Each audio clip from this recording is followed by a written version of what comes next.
I was the time teacher for the Texas 7th grade when I first started getting them. And I was with this, like he disregarded the time. None of the stuff he finished. I mean, if you're the Zodiac killer, you can do whatever you want.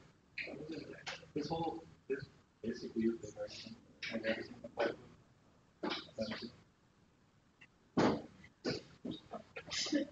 You thought about you were like normal thinking.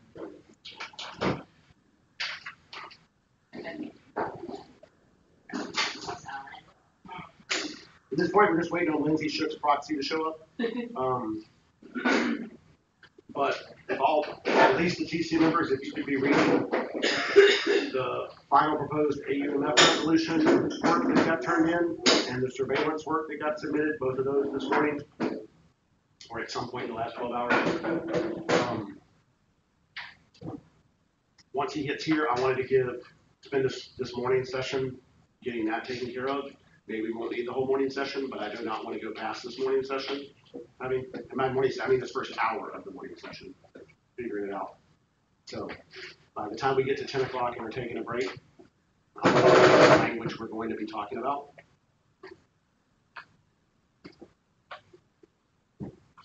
Oh, the other question I had for you, Brian, was, so you forwarded what the work that I guess Krupinoff had done with a different language. What is your conclusion on? So I forwarded that just as soon as I read it to get it done. Okay. I was working on the immigration stuff I sent in last week. You said read it, but then you're talking, so we got this. Oh, sorry. I was asking, is that now being advocated, or is that just a? So I told him basically last night, he was like, where are we at? And I told him, here's the concerns people have, but I got to knock out immigration. Okay. So he contacted the ball. Okay, cool. Then yes, it is worth reading. I wanted to verify if Brian was going to be like, no, we shouldn't do this. And, okay, cool. Caitlin and I were working on this last night, and this is the literal exact conclusion we came to is the same. Okay. Which is, Cool. Then definitely worth reading. I'll let you.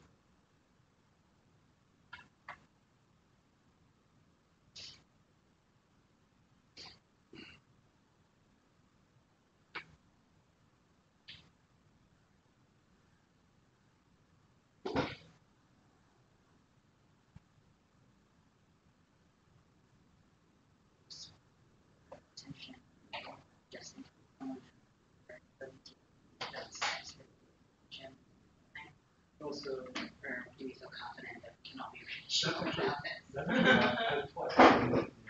think the tension that might have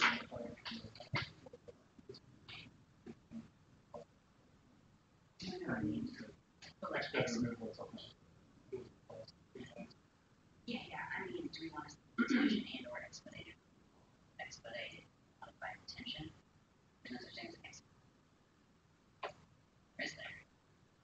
The way I'm not very good. I read those as just two. Okay, that's how I interpret it too. I wasn't sure. I've noticed. Any green question?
reading the surveillance document and the most recent final AUMF proposed resolution document.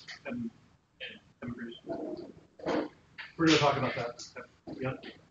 And Jake actually just told me this morning, I think, yeah, I'm gonna send it out in a minute. Yeah, I think he has like two resolutions that are proposed, and he has a piece of pretty on his board, so. Okay. For military? Yeah. Okay.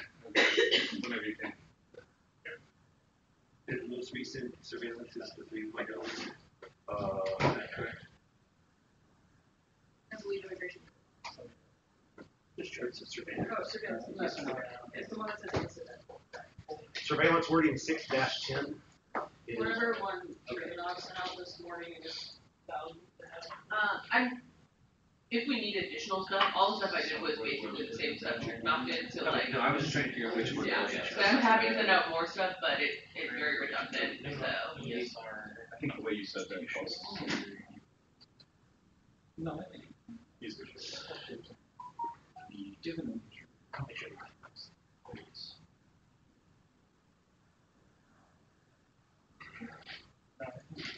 Good.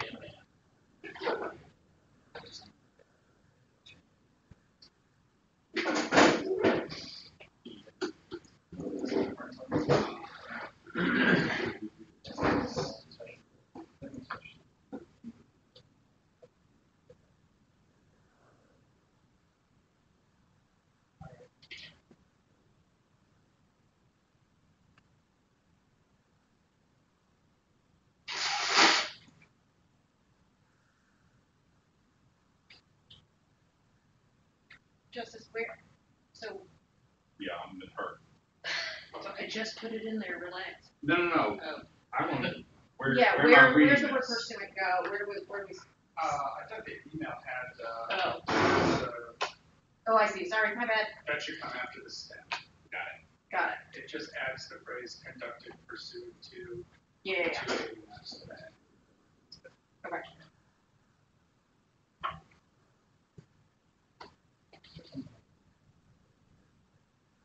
Be prepared to talk about the last thing that you said, but we're going I think he was just trying to say we're going to talk about all surveillance, take a break, Oh. reconsideration. Yeah. Talk about Exactly. Yeah. Surveillance, I want to prioritize because it is the newest of everything. Oh, yeah. we've done stuff. I just wasn't sure if there was just still such a big hole. Oh, no. You need. Yeah.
Someone.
I'll get it out.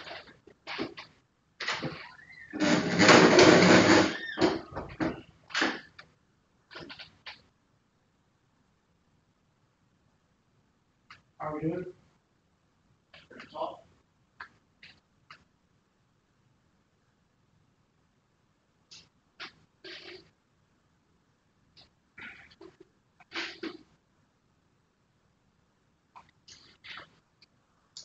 Jacob and Kevin, talk to us about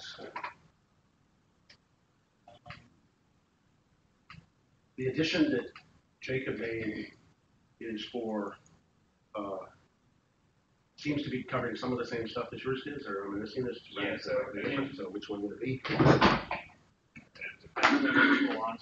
I think both are pretty similar in their ultimate scope. I think of the two of mine, the better one is the first one. Just expand scope of military operations to new armed groups or foreign countries. I think the wording is clear and correct, and given that the stem of the whole topic is like increased restrictions, I don't think that AFRAM is going to suffer from the restriction, given that even things that aren't like included in the phrasing, like the temporal locations and sunset provisions that are referred to in the parts here, I feel like AF will still try to make that topical and like continue to add about that, but including kind of at least the geographic scope in terms of armed conflicts and foreign countries being targeted, I feel like reflects a very prominent theme and back and forth in the top literature, and it's a relatively recent attempt at making a limited set of background for a pretty broad set of arguments. I think that if we use Jake's pursuant language, because that means like all the China and Iran apps that I think people might try to hedge under this category would be removed from the outset because I'll give that the AUM app. I think that we should just think that to define and or expand the scope of military operations and the qualification, if you're going to add pursuant to the ability of the AUMS. And so that's just kind of like Middle East and kind of terrorist topic area then, because it's all about pursuant to the other AUMS, but it allows kind of a broader range of act mechanisms, which so it's kind of about which type of spread we want. I think both topics are valid, but One of the ways that we talked about, I think every other area that it helped me at least a little bit was what are the apps and like roughly how many do you think there are? So biggest set of like the core topic app I would think is like get out of the Syria and Iran regions across the board. There's also just like end the film check for the AUM app, which is kind of drones bad writing stuff. You can get narrower, but I think those are kind of the main areas. Can I get clarification on Jacob's wording versus the two that you've included in your final one, and you're saying the I'm going to email you to you. well, I was going to cross-reference the question Michaela just asked. Did you just answer based on both of those? Like, what's the distinction between those in terms of the apps? One restricts everything to the AUM kind of stuff, which. So that's what you were answering then, because Yeah. Okay, cool. I was just making sure that was what was For happening. the other one, I actually think the core apps remain pretty similar. Just because that's where the bulk of controversial U.S. military operations take place in general, but it does allow also doesn't just restrict it to AUMF. So like, if under like Jake's resolution, one circumvention our gaps kind of have to always deal with is like, oh, but the executive has other sources for authority that would use successfully to defend and maintain their existing operations, or should like special ops or PMCs or whatever, because it's only forces that are deployed pursuant to that authority that restrict. And so I kind of think that the bigger difference how do these go down is less about what the ultimate like who to ask that'll be selecting the data are and more like how app mechanisms are.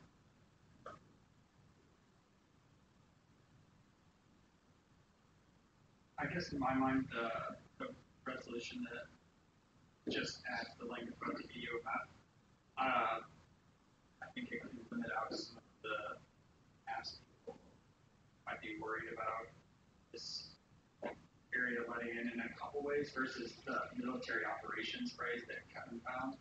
I think because it says military might exclude some of the like overt CIA shadowy stuff going on and force them to talk about military operations. And then the language about the AUMF, I think there's a potential under the words without this.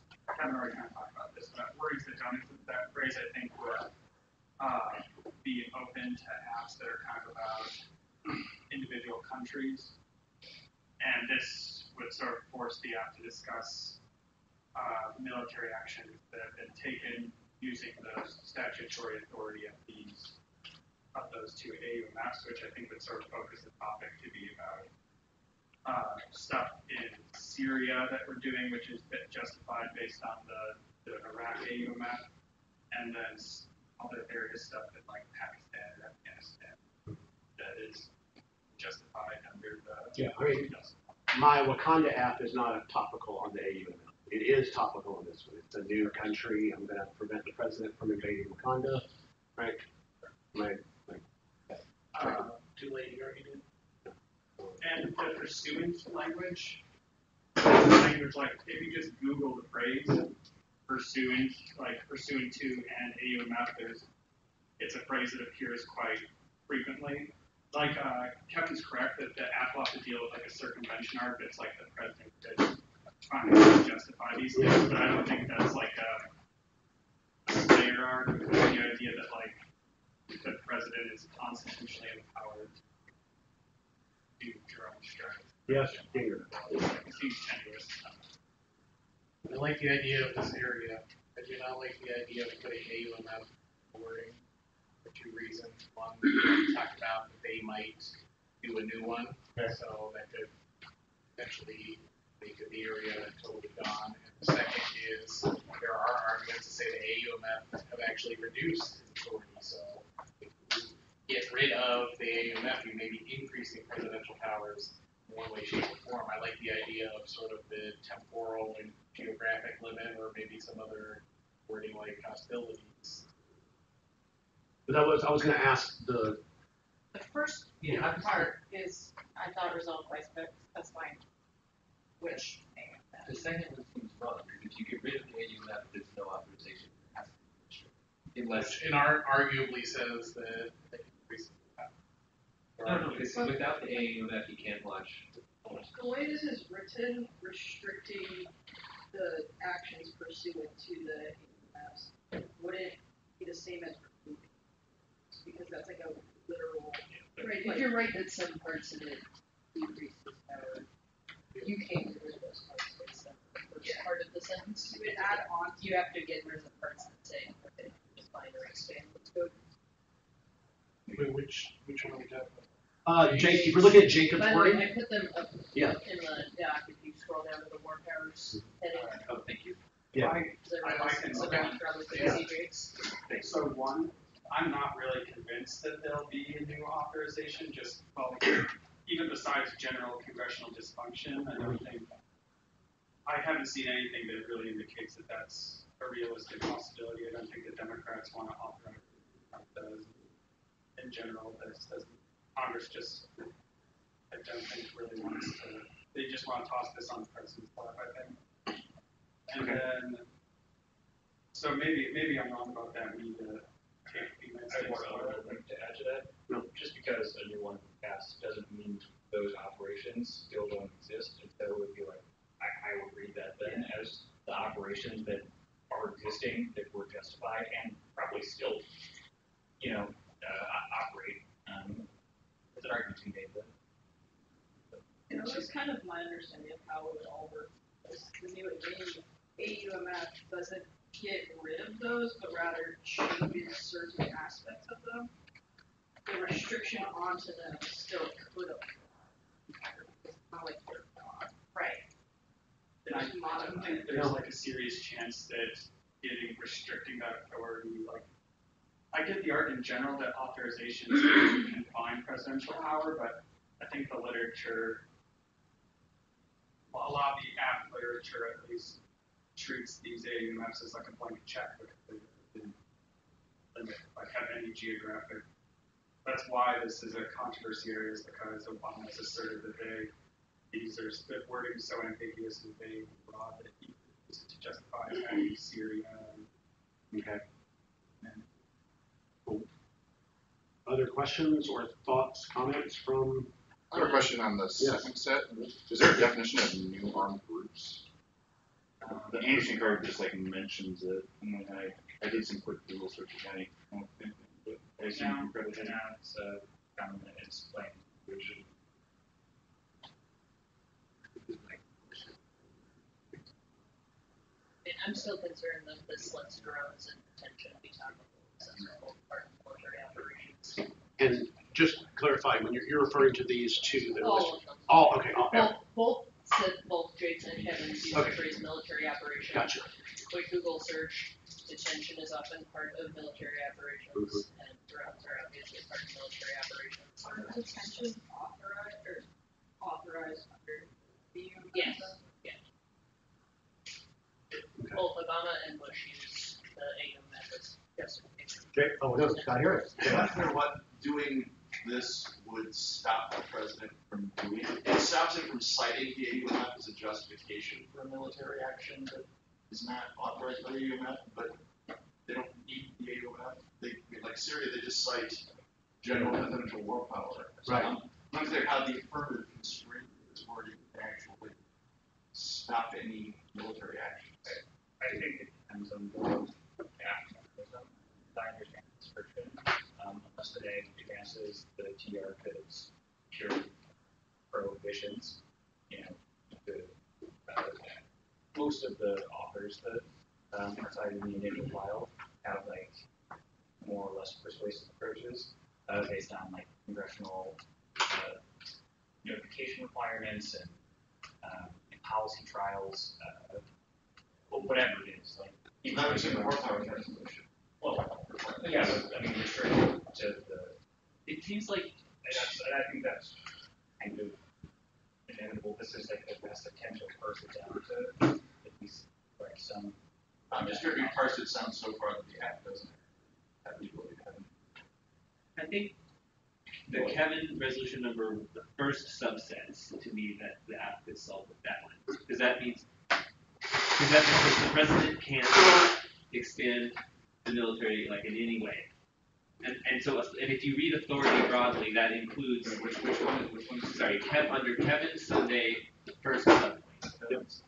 I think because that one, if you read authority, or I would interpret authority to include the so-called general war powers authority that was cited by that. So I think you're probably right about the other ones, but I think with that one, I think you have to probably claim that that covers all possible. If you specify AUMF, I think you're right, but. Can I get a response from the TC members with regards to Adrian's concern of military operations too broad, allows drones and detention? Are there other people who are like, yeah, that's definitely an issue for me? Guys, 3/4 of that's that's substantial. Because if so, we need to be thinking of alternatives to that. Is there a way to clarify that language, right? if it's a concern, and if it's the concern, right? Intentions are offensive. Could you just say non-drone? You could put, I mean, I don't know about detention, but And you then could put TMA non-drone military operations, does that, it's awkward, but like, So I guess my question is, this is, I didn't debate this topic or that version of warfare, so I'm just like curious. Were the majority of detention, whatever, drones asked, were they about the content of the AUMF, or were they just in, like, are all of these, were all of those apps justified? No, because the topic did not have the whole phrase in it at all. It said targeted killing, detention, introduction of forces of hostilities, and So it OCS. seems to me that Jake's wording, the way it's written, like, yes, it includes those apps, but to a very small degree of those things that have been offered. Oh, no, that's not true. The Obama administration and the Bush administration both said that drone use was based on I agree with that, but like, if you have to restrict the overall scope of military operations that have been authorized under the it seems to me that like that's pretty big action and like would limit out some of the other asks that like proliferate because they were pursuing to do that. Does that make sense? I don't know if it's like necessarily like true. I don't know what drone apps would. It seems to me that most of the drone apps I recall from that topic would be in. so, For which, the first one of mine, I feel like just because all you can do with operations is prohibit the president from expanding the scope of the groups. I don't really. Right, which we don't have defined, so. Which one? Armed groups. Okay. so, Any gathering of people with a weapon.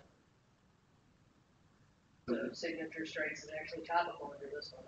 Well, the other Probably problem too is that the way that they've justified expanding the AUMF so broadly is by saying that these aren't new armed groups, that they are just subsidiaries of existing terrorist organizations. And so without a definition of what that means and how it's distinct from like the way in which it's already that broadness is already used, it seems like That's reasonable. There's like 3 or 4 parts in the file that basically trust the ability of Congress to define into existence kind of like the meaning of whatever these words are. So like if Congress says X, Y, Z new armed groups you're fighting are not new armed groups, like that's what they are. Like this is all kind of like a, the art of congressional approach to the executive and redefining things. And so I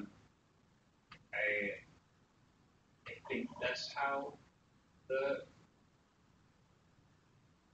instructor responds to that, but I don't understand. I have an alternative answer to Adrian's concern. So I'm just Googling this phrase. It seems like campaigns might be an alternative. Also, so the Air Force defines major operations and campaigns, a term. Large-scale sustained combat operations to achieve national objectives and protect national interests. Such operations may place the U.S. in a wartime state, blah, blah, blah. Military operations are often linked together, described collectively as a campaign. So I think that would limit out just quick drone strikes. Those are operations. So either you said major operations, although I don't know, but major operations and campaigns, based on just this one card, it seems like that might, at least then you would have to do more than just drone strikes. But like I said, that's just quick and, but it seems like major operations and campaigns is a term that the military uses.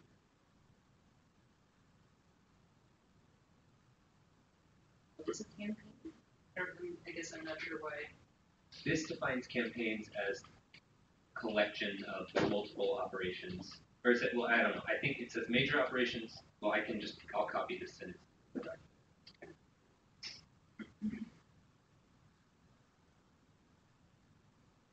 It's colloquially, not officially, but colloquially. Yeah. Unofficially, there are definitely on Google that said use campaigns to describe drone strikes. Okay. Yeah, We're maybe. on a war on terror.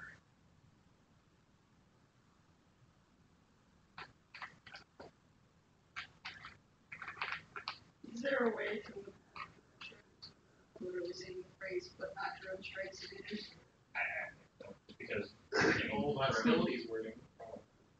But like, that armed forces could theoretically, Yeah, there's a debate. like, there's a debate here too about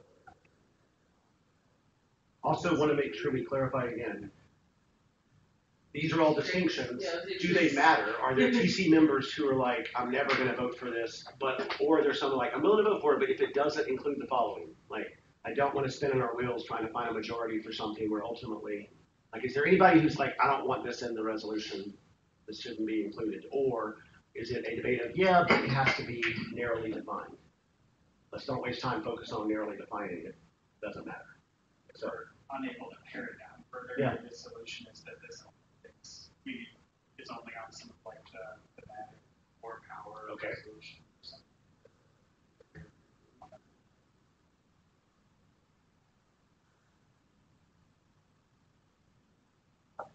between those three choices, just TC members, you got as written, authority of the President of the United States to define or expand the geographic scope of military operations, or authority of the President of the United States to expand the scope of military operations to new armed groups or foreign countries, or the phrase, the pursuant, Jacob's pursuant phrase. Of those three, is there a consensus on which of those three you would prefer? Kevin, can you tell me again why the first of your two is better than the second? All of the economic concerns that like Harrison were bringing up, I feel like geographic scope is kind of narrow, and so honestly, my biggest concern with geographic scope is that somebody might say that doesn't entail being able to select enemy combatants, so you can't tell the executive that they're only geographic scope. Like, that's mainly my concern. If it wasn't that, It does want to be a concern that if we argue, as we have in almost every board that we've been historically, we didn't start it on that geographic. For us, we have actually expanded. So the geographic conflict is place. I feel like I can tell the executive, like, Wait, but Yeah, it's kind of. before military operations? Probably. yeah, you can put I it do in have the to last say thing that. that. Well, because like if a conflict may have existed, but if we weren't Conflict there, is what it was already. That might push people more towards reading more drones apps, though, because it's common. Yeah. Just drone by itself, like, isn't that scary. Executive screen probably solves that. Like, to me, like, drones is a big part of the controversy area in the sense that most of the countries that, listed at 2018 are at the bottom of the file, that we expand our presence into. We do that initially and then in large part by our drone operations. And so I feel like we don't want to talk about drones at all. I'm in the area. Yeah, to clarify, I have no problem with drones. My problem is that we have 3/4 of the last topic in this one. And a lot of people didn't want to rerun war powers, and that the bigger it is, the less likely it is to win. Or be honestly, that could happen. Yeah, a lot of their tension stuff. Like how does Guantanamo, like, the stuff that was the tension stuff, like the ROM and the military, bases, they're part of operations in the region. But I don't know that all of the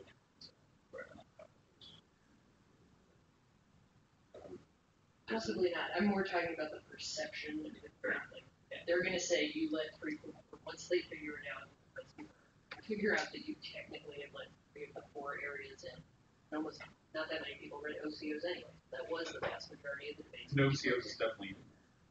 Well, the drones app is probably a little stronger now because we're trying to do solid guidelines on drone use that Trump is. So there's another major operations and campaigns part that I switched out that I think is better, and it says that major operations and campaigns are extended large-scale military activities that normally include combat. Does that limit out? I mean, technically, like military operations, you and I have a hard saying that has to do with combat. Like there's an argument made for what they think, which is that I even tag cards. I don't think I create limits card, but it uses the word any somewhere, but it does say it has to be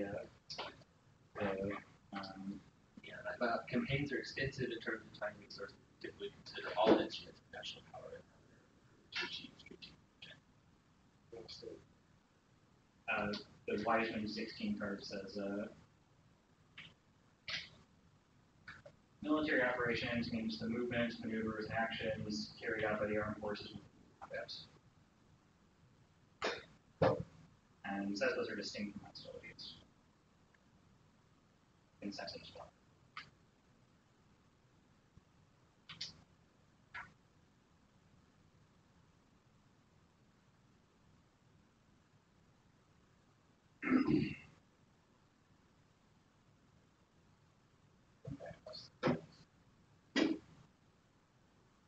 Patrick did put a hostilities version up there. Can you tell me that phrase? I feel like the one war powers authority to introduce U.S. armed forces into hostilities is the Dinger one. That's Dinger. One. Apps. Squirrely apps under that one. So I didn't, that's just from the past topic. I tried to research related to that particularly lately. I would say probably almost all of the same concerns discussed, like a hostility in, any one of the countries listed in the 2018 evidence. All of those, top 7 at least are hostilities. So the same kind of drones, same kind of, everything, except now we also cover, I think, a broader mechanism spread in terms of like Article 3 tribunals and anti-ex posts. I think people will probably find lots and lots and lots of hyper-specific mechanism stuff. I think you can do a lot of codify the status quo stuff, like under that resolution. You could probably just formalize the president's ability to enter into hostilities wherever they see fit. And so it's a little bidirectional and a little tougher to get around, like the George Penn style F. For the popular more powers is, I think, something that we'll explore. Okay, so yours. Under that wording. It's an attempt to, I think they can still kind of do that online, but it's harder, and it's harder to do that. It's just, but I don't mind it either. I mean, I think that's probably, that's really asked what you did. That's what you're doing now. I like it. I think that all like the Adrian perception stuff about how it just looks big. I feel like just restrict war power authority, introducing outposts and hostilities. I felt like that appeared movie seems as the broadest of all by people voters and stuff. I was trying to find alternatives to that, but I necessarily I think there are key arcs and they can be toning it down. If you don't want to taint this area, I should just not use it. It was the way last time. Like, granted, the people who want this area have been saying they want that wording, but for everyone else who's going to view it that way, there's going to be like, oh, cool, the topic committee just rehashed in the last 4 hours. Like, that's at least the perception I feel of that. It's like the new play to the moderates, play to the red space. Also, for what it's worth, the people who make campaign for this wording are Cal, and do we really want Zach to be able to write a bunch of squirrel? Like, that's my thought. The hostilities wording definitely excludes detention, I think. And it probably doesn't include target killing. It probably would. Like, there's other stuff. The military actually just like uses drones to like do airstrike in Syria against ISIS. So there's a little bit of drones. There's lots of cards that say armed forces. It's kind of a term of art that only applies to human troops. So I read those cards last night. Even though I actually agree with the rehashing stuff, and I think a lot of people would kind of look at that and be like, we don't want to do that again. But in past experience, that introducing the armed forces into hostility really wasn't an area that like people really had some. Last war powers topic, they were basically just a big app that's like the president should have to get Congress to do. Is there any way to like, I don't know if this is possible, like take out military operations, the ones that we've written differently and change it into like armed forces and hostilities? Is there a way to use that phraseology without the attention from that potentially, but still move away from just that? You could say like use of armed forces in military operations or something. But I don't know if that gets rid of it. I will say the reason why it says armed forces and hostilities is that's in war power resolution, right? So it's not just like something the TC made up like 4 years ago, or like, you know what I mean? So I get the perception that it's the same thing, but it is limiting in. The other thing is like we don't have to use the war powers resolution wording because it's not technically a war powers topic, and so we could say like troops instead of saying like armed forces into hostilities if we only want it to just be troops. Like, there's no reason we have to use the war powers wording. Is there a better word than like combatant or something? Yeah, I mean, I agree. I don't know. Like, troops is not necessarily the correct word, but like some word that means just like human people. And I guess I don't know I would if think we United like States human combatant. Okay, we just spent 30 minutes talking about this. I'll make one comment. This is not in any way divulge how West Georgia will vote, but I'm one of those people who's like, military. And the nuance of War Powers Authority versus AUMF doesn't, like, I'm smart enough to recognize military. So there ain't a version of it that persuades me that, oh yeah, this is going to be okay. I'd rather us have a legal topic that's not a foreign policy topic. So the people who feel like that, I don't think you're going to catch a thread of needle for them. Like, again, this ain't West Georgia. West Georgia's going to vote a different way than I want. But that's just a comment. So I wouldn't spend too much time thinking you're going to catch some middle ground that's going to compromise. And people who want to debate the war powers, let's do it the right way, would be my recommendation. Like those, that's why, Mike, I say this every year. If you want to debate this area, what wording would you want to debate? Don't try to convince me, somebody who doesn't want to debate that area, because then we end up with a shitty resolution that compromises in the middle, where you don't get to debate what you want, but I still have to hear those bad asks. Like, that's the worst way, and we do it every year. No matter how many times I repeat the sentence, that's what we end up doing. So I'll beg you again, those of you who want to debate this, let's use the language y'all think is good, and then I cannot vote for it. Like, that's how that works.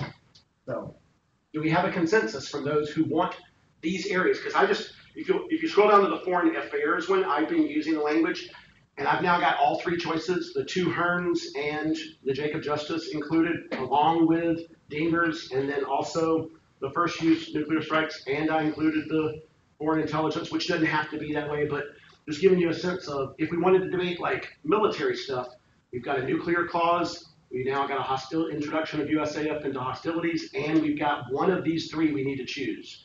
Which one would it be, or none of the three? That's what I'm asking.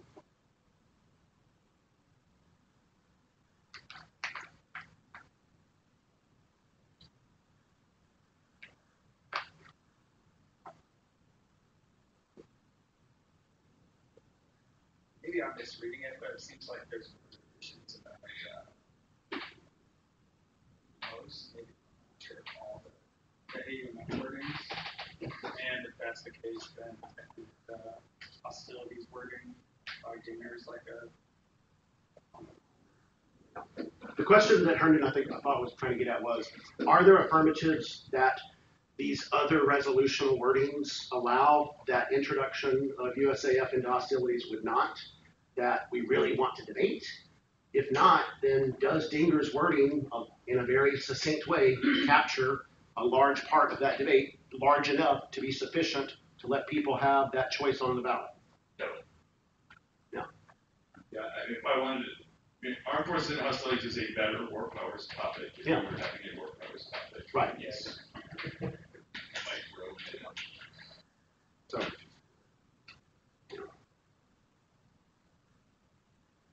There's like a codex, I feel like that pretty much settled down. Okay. That was, the reason why it became so micromanaged was because people were like, too broad. I agree. That's how this works out. I feel like, Okay. So, then can we, I mean, the question is war powers only going to be in its own kind of thing, or are there, I mean, there are, That's a great point. War power too. So there are three types of war power that we've talked about, armed forces, nuclear forces, and surveillance. Do those get broken up into segments in any of the various combinations? I'm hoping that before the lunch break, some cards have to be put on the table about how people feel about those. Yesterday, I created categories, but I'm not demanding that be the case. I can make an advocacy for why it is that I'll do later about how themes help generic negative ground, but generally speaking, Scott is right.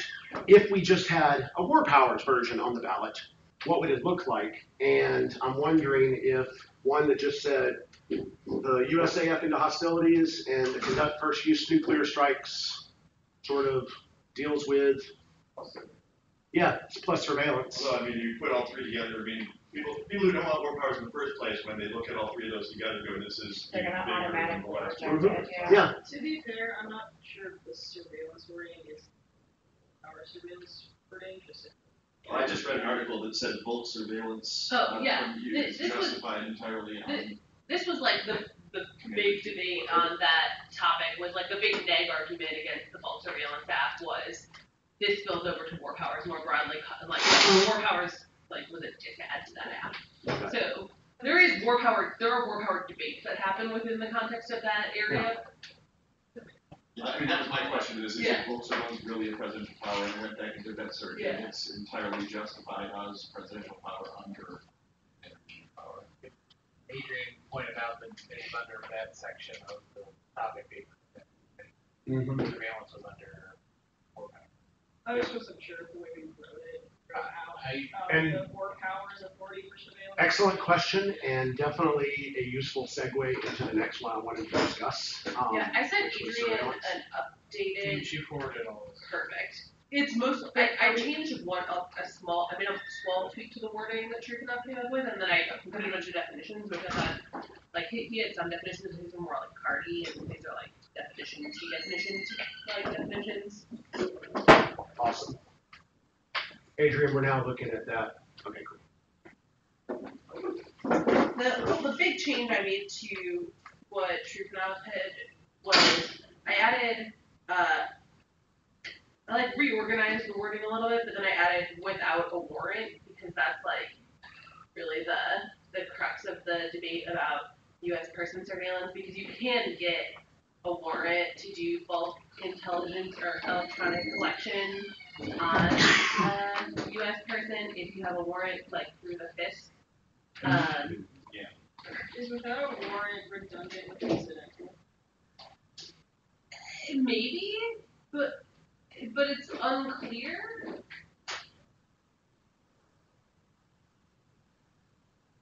I mean, without a warrant is like, I think the thing I like about including without a warrant is that it precludes apps that just change the way that you get a warrant from the FISC, which is like a whole another like collection of potential mechanisms that is distinct from the question of just like, should we like unlawfully take U.S. person data? We've added the word electronic there. I sent out an updated one that I took out electronic because I couldn't figure out a way to word it in a way that wasn't just like 10 adjectives in a row. And it seemed like bulk collection, the definition I have of that, says like large amounts of groups in a generally indiscriminate manner, and the only way they can do that is electronically. Yeah, that's what. Has that for app. Yeah, and so I also like initially I was like we should say electronic because the U.S. code just defines specifically what electronic surveillance is, and like FISA defines exactly what electronic surveillance is, and so it's like I was trying to balance the decision between using a word for which there is a clear legal definition or using a word for which there's like maybe a more useful debate definition, and ultimately decided that it was better to just not include electronic because it seems implied enough in the definitions of the words that we ultimately did use. One other question I had about Truth Enough stuff that I guess gets to the issue you're discussing right now, where we place the words, is there was a line that said, I don't want to have to split the term of art, but I don't know how to do it without inelegantly doing it. And I was thinking incidentally collected, but I wasn't sure what term of art he thought there was. Is it bulk foreign intelligence information? So there are two terms of art, and the way I worded it kept those terms of art together. Okay. So bulk or incidental collection is a term of art. Bulk collection is also a term of art, but I figured it's I don't feel bad about splitting up bulk and collection, because like both bulk and incidental modified collection, bulk collection, incidental collection are both terms of art, and foreign intelligence information is a term of art, and then U.S. persons is a term of art. Got it. Now that makes more sense what I was doing. I also considered putting this warrant list at the beginning, but then it also just felt like it was like, here's a billion adjectives to describe like one thing, so I just threw without a warrant at the back end. Well, incidental seems to go quite a lot. That was the question Caitlin was asking. Yeah. So like I said, the only reason I felt like it was worth including it, I'm not wedded to including it, was just like we should maybe try to avoid like FISC reform apps that are just like change the way you want to warrant, yeah, or change the threshold for which you have to demonstrate someone is a potential foreign threat to get a warrant, and because there's a billion proposals for like how to modify that, which I think don't really get at the heart of like. Well, they can still probably do that, because they just maybe one of the requirements could be a restriction. Right. So Val, which wording are? It's the second email. Yeah, so it's the bulk incidental collection of all or nearly all foreign intelligence information on United States persons without a warrant. Has it been posted into the? Yeah, can you check that out? Yeah, I'll throw it up on there. And you like that better than is, which is the Snowball Foreign Intelligence Collection on U.S. persons. Yeah, because I think this way we don't break up the as much as how we did it. It does sound less elegant, but. Sorry, I'm managing to figure out where we are on here. It's clunky but clear. Where are we looking under? Where should I put it? Put it under the, in war powers, under the hostilities. Someone's already added it up there, correct? It has to put it in. Perfect. I'm gonna add it to all of them. I'll just go through. We can do it one at a time. Sorry. I mean, I have reservations about including surveillance, but that wording is fine for me. If I were to vote for it. For us, where this like limits out basically the entire high school topic minus the corner half areas that you outlined. From my like initial. Which were the bulk of the ads on that topic. Yeah. The app that he is educating from Scarthorpe is his app, correct? No, it was our app. But it was one of the big camp apps. It was one that most of the kids had a lot of debates on. The school package app. I will say that it was, yeah. I mean, So it like was debated very poorly, but it was part of that topic. Sure, but I do have all of the sophomores and juniors on the thing being like, included, we already have an app, we're good, this is gonna be awesome. I will say my one reservation about this, I'm just like I was thinking about this last time about it. It's not the mechanism diversity, and the information isn't big in terms of like thematic strands, but like there's a bunch of like random data IoT stuff that I can see a bunch of teams breaking variation modification for those advantages. I don't know how big of an issue those are because you can patch for it, like IoT. Okay. But for IoT bad. So read it.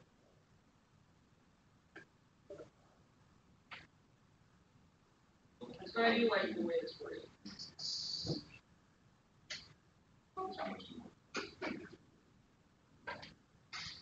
Other questions? Yeah. Comments about surveillance? We have at least two other things we need to discuss before we start getting further with voter problem. Okay, one is immigration and employment. Immigration. So, the language that was submitted sometime since our last meeting.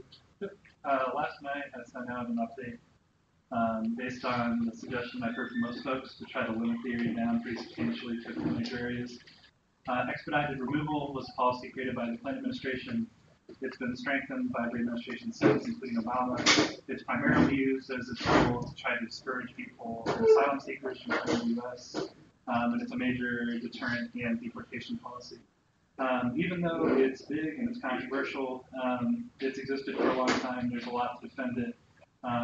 Obviously, there are various different ways to challenge expedited removal. I included cards saying everything from remove it to place restrictions, but it's one small part of a broader kind of deportations and removal area that I think is still pretty defensible for the app. Still lets the app get into big things, but is still very limited as a policy choice.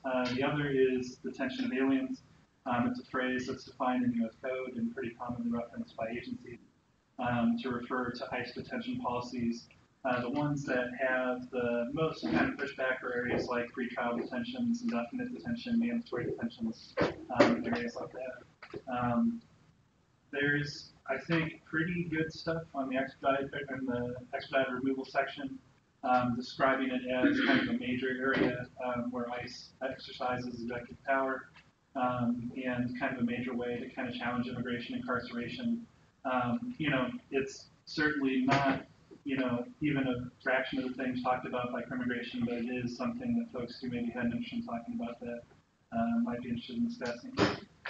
Detention of aliens, I think, I guess if you were looking at the doc with me now, the best kind of, I think, stuff to look at, the one where I kind of just, spent maybe the most time figuring out, like, what do the apps look like is pre-trial detentions. I think there's very good stuff about kind of applying specific statutory restrictions versus other kinds of ways of kind of getting at the issue. This kind of returns to one theme throughout, which is, I think, the various ways of kind of breaking this stuff down, whether it's through congressional appropriations rather than a statutory restriction, whether it's through, an agency action or executive self-restraint, I think are all pretty strong options. I also think it ties pretty well into areas like plenary power. I think those things are a lot more defensible than folks might initially, think, given some of the policy areas. Like if I was coaching a team debating one of these apps, I would feel very comfortable if they went for plenary powers and immigration good and a lot of arguments about turning the case. Like I don't think that that's a very impossible task. I think that the other kind of neg options work pretty well. It gets towards a lot of kind of good K things. I think maybe the best out of any of the areas. There's good stuff in the context of immigration authority for both what it means as a term of art, but also for what it means to restrict immigration authority. I think it plays pretty nice with the rest of the resolution. Phrases like executive power restrict. I think it's pretty good. Gets the heart of the controversy, but still pretty limited. I feel pretty comfortable coaching neg teams across when, I will have a lot of different neg teams saying very different things. I feel very comfortable with all of them debating that. Questions or comments? Okay. Currently listed under 2 in the categories. I've got it if it's only immigration, and then under the sampler platter, obviously, that's not predetermined. So if you've got thoughts about where you want to put it in other versions of ballots, we can have that conversation later, just talking about the wording itself. And Scott's right that depending on where you put it, we may be discussing, is it too broad? Does it need to be this, that, and the other? Okay, well, if not, then 2 other things. Just Scott, did you have something? The term aliens is a question about it. Yeah, the phrase deportation or detention of aliens is kind of the term of art. It's defined as those folks who are taken into custody and then who have committed any one of 4 offenses. That's kind of that U.S. code argument. When it's referenced in it almost always ties back to Code 1226. There's a separate code governing the question of detention of aliens for purposes of things like fair operations, things like that. And there's mass literature that critiques the use of it. Yeah, and that's something that I thought a lot about. I think that the hard part for me was that if you put in a more, what I would call acceptable phrase like non-citizens, I don't know how you get away from. I actually ran into an article by Sarah Weiner that discussed that exact question. And so, if you if you kind of talk about detention of criminal aliens taken into custody, it's immigration law, but more broadly, detention of aliens. That's hard to have been asked to just changes the word. It's a way of restricting the authority to label people. More West Georgia run UFI. Well, it's always there. It's always there. I'm telling you, the executive frequently invokes immigration authority in their relationships, criminal relationships with extraterrestrials. Or ultra-terrestrial is the term we like to use now, because interdimensional travel is really where it's at. Okay, 2 other things. One is if people could take a look at the deference to agency interpretation of statutes and or regulations. Yes, Adrian? Okay. I just didn't know that we were done with, did we resolve the aliens question? Oh, I thought I'm sorry, maybe I'm wrong. The resolution uses a term that is definitely problematic in some literature bases. I when I saw that, I assumed that was a good thing, because aren't you the person that wants to include like KF grounds? Well, and I think, the problem is detention of aliens is it's referenced Yeah. by every agency, every law. You know, it's like, admittedly, if I was describing this to somebody else, it's not the first thing. It's like Indian. And it's the trouble with, there's no term you can use in the immigration area that is not subject to challenge, whether it's unauthorized, legal, illegal. I mean, that's gonna be a huge part of any immigration. Humans can't be My question is, why do we need aliens at the end of that sentence? What else are we removing or detaining under immigration authority? Well, so my initial reading, and this is again based on kind of that zero line thing, is that immigration authority can still apply to people we've detained in, various, accusations of so I just wanted to make sure that it seems like the primary concern that folks had was just making sure this topic really gets a very clear limit. I was worried that one concern would be that maybe this would be a way to sneak in detentions after more powers.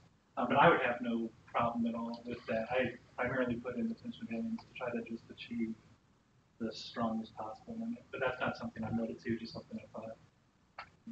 Is that a friendly amendment? Sort of, I mean, I'm skeptical that people can really explain that the Gitmo people were in it, right? I would rather deal with the Gitmo. Or, I mean, and there's still aliens. Like every year, I would say it's what's right. Well, yeah, I mean, just change the statute that it doesn't say alien. As mentioned, that's seems much worse.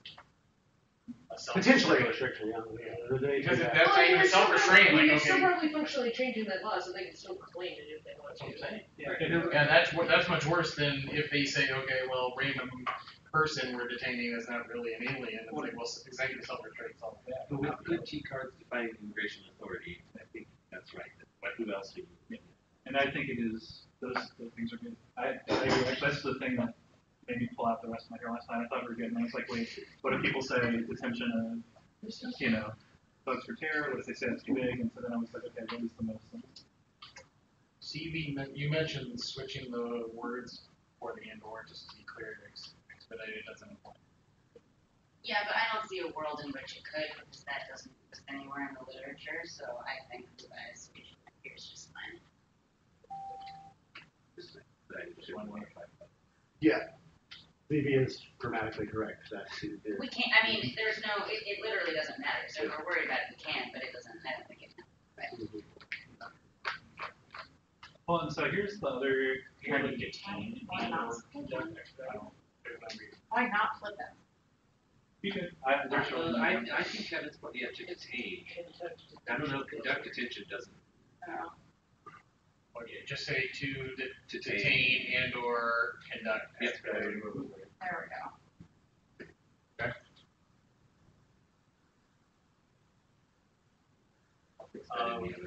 Alien.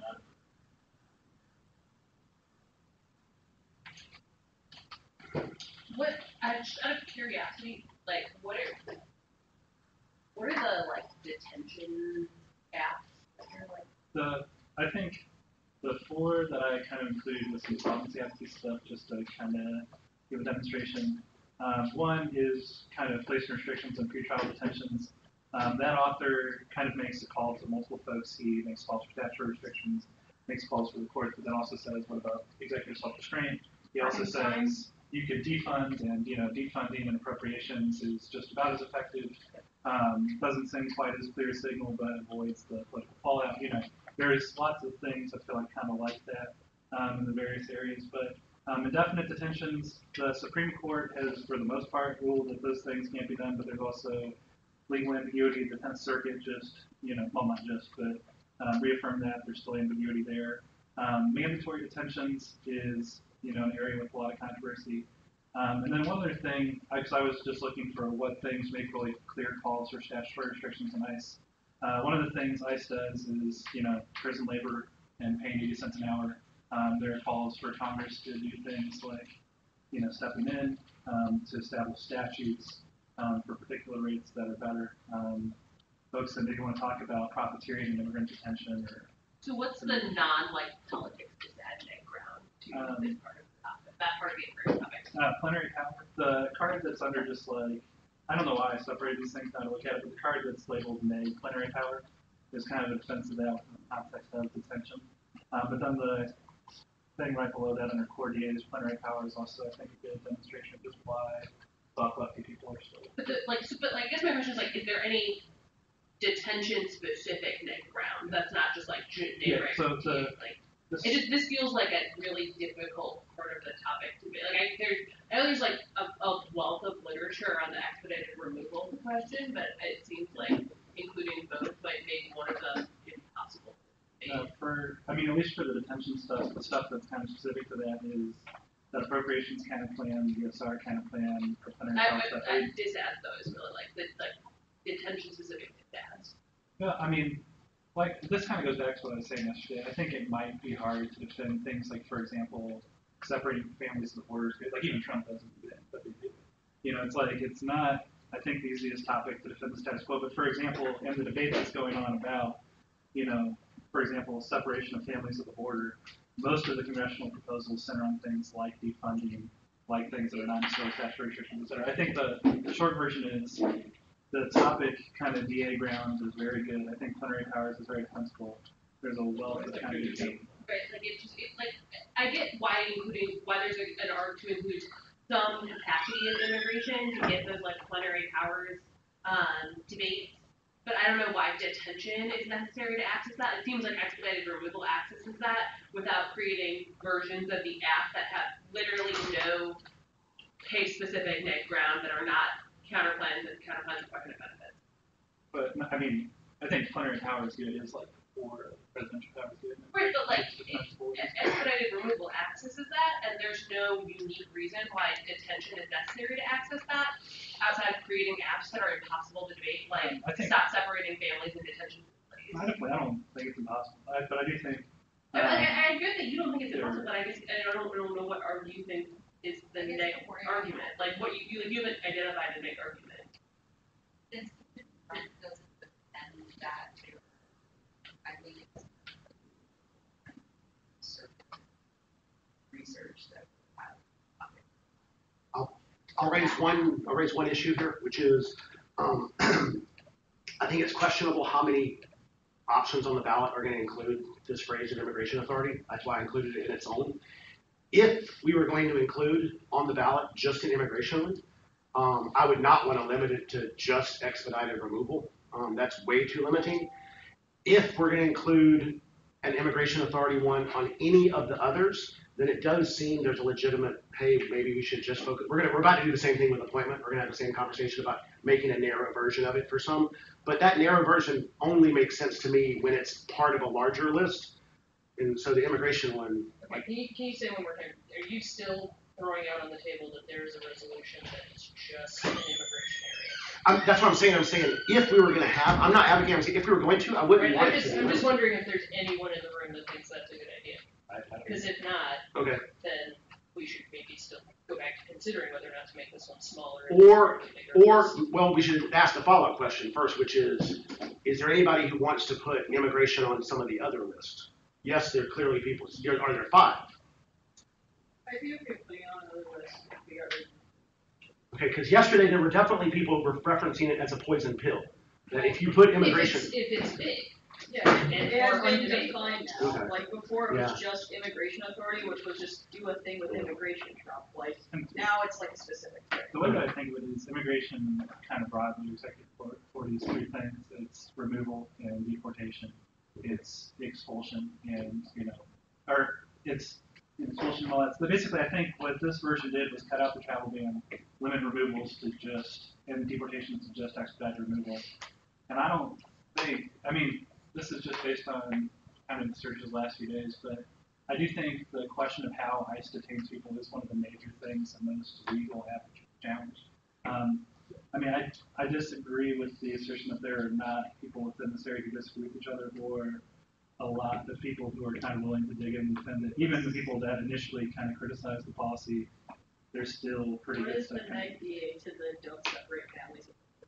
I understand. Yeah, Val, the problem with the argument you're making earlier is it's incorrect to say because plenary power is a disad to the other one, it doesn't have to be a unique disad. No, I agree. Well, but I haven't finished my question yet, so I'd like to finish it. So, given that plenary power is the DA to all that, I agree the cards are good. My question is, what's the answer? If you're right that Trump doesn't defend it, Jackie points out that that's probably because it's not like conservative websites defending detention, separation of families, and the border is good. That's obviously what people are going to run to because we all hate ourselves and like plenary powers like that doesn't have the oomph, I guess, to deal with the so yeah, families should get destroyed. Yeah. What is the negative? And I think one thing that maybe I'm not communicating very well is that I think the primary defense of plenary power is not in line with what might be the common assumption, just like presidential powers are really good kind of an impact. I think some of the best stuff is from people who are pretty lefty and say long-term solution, you can't take away executive discretion because Congress would do a whole lot worse. You know, things like that. So are there like DAs like Congress who do detention policies? Yeah. Like that makes in the sense world, to me. in a world where the executive does, either Congress or the executive can make, you know, directions on ICE. You know, Congress can pass statutory restrictions about what ICE pays people in detention or about what legal policies have to follow, things like that. You know, substance courts. Everybody can kind of make, you know, directives on ICE. And I think that the really big controversy among the people in the literature is kind of about to make some. So it's not just like, oh, the counterplans are so good. It seems like you know, DAs to counterplans, not DAs. Like there's DAs to Congress changing like appropriations for ICE or whatever, but like not necessarily changing. Your argument is that we can't just react to Trump because there might be future liberal presidents that.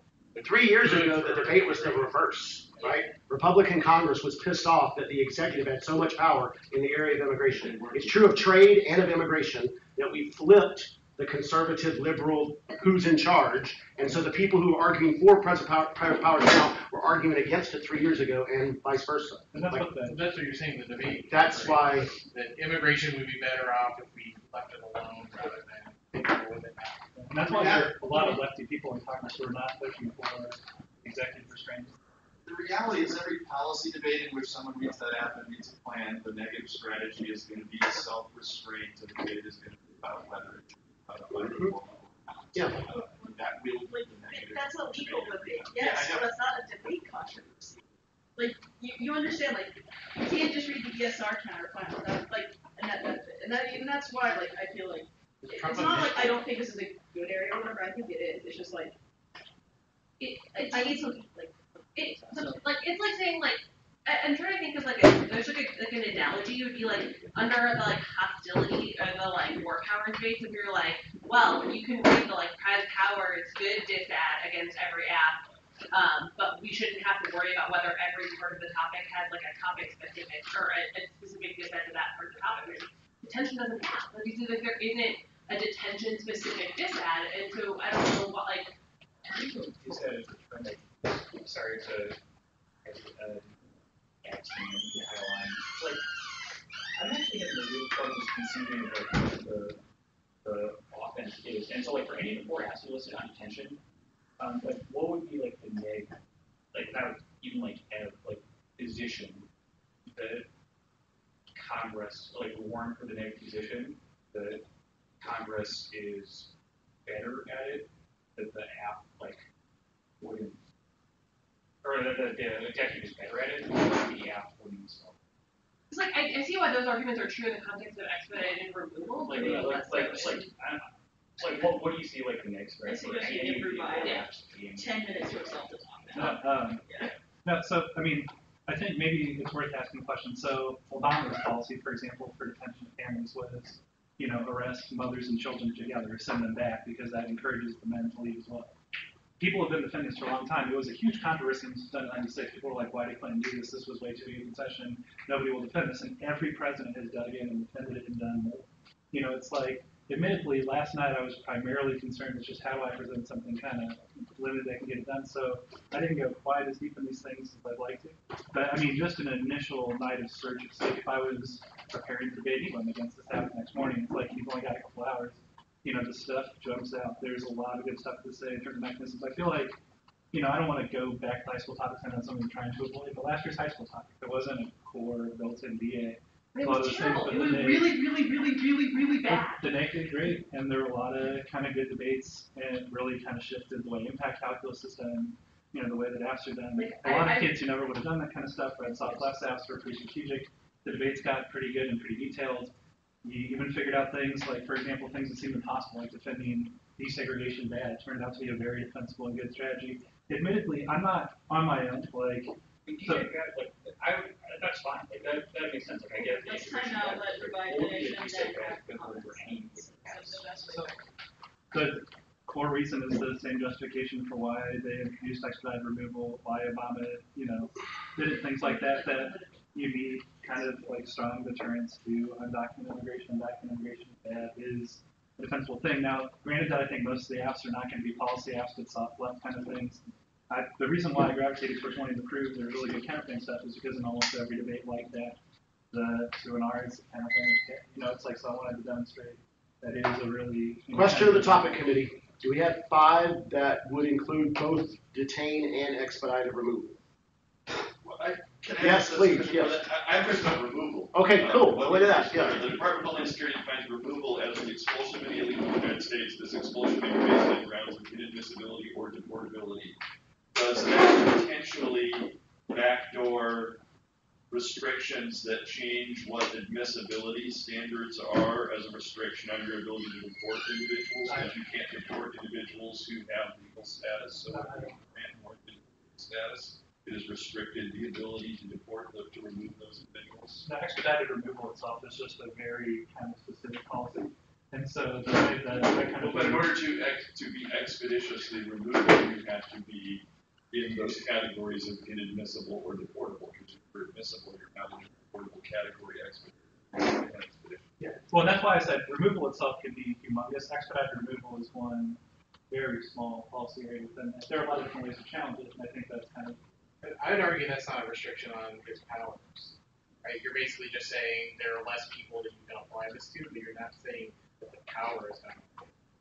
So, like, even if you grant it to everybody, the president still theoretically has the power to detain and or expedite. I mean, I don't know, like, critical legal mechanism be consistently and aggressively exercising its power.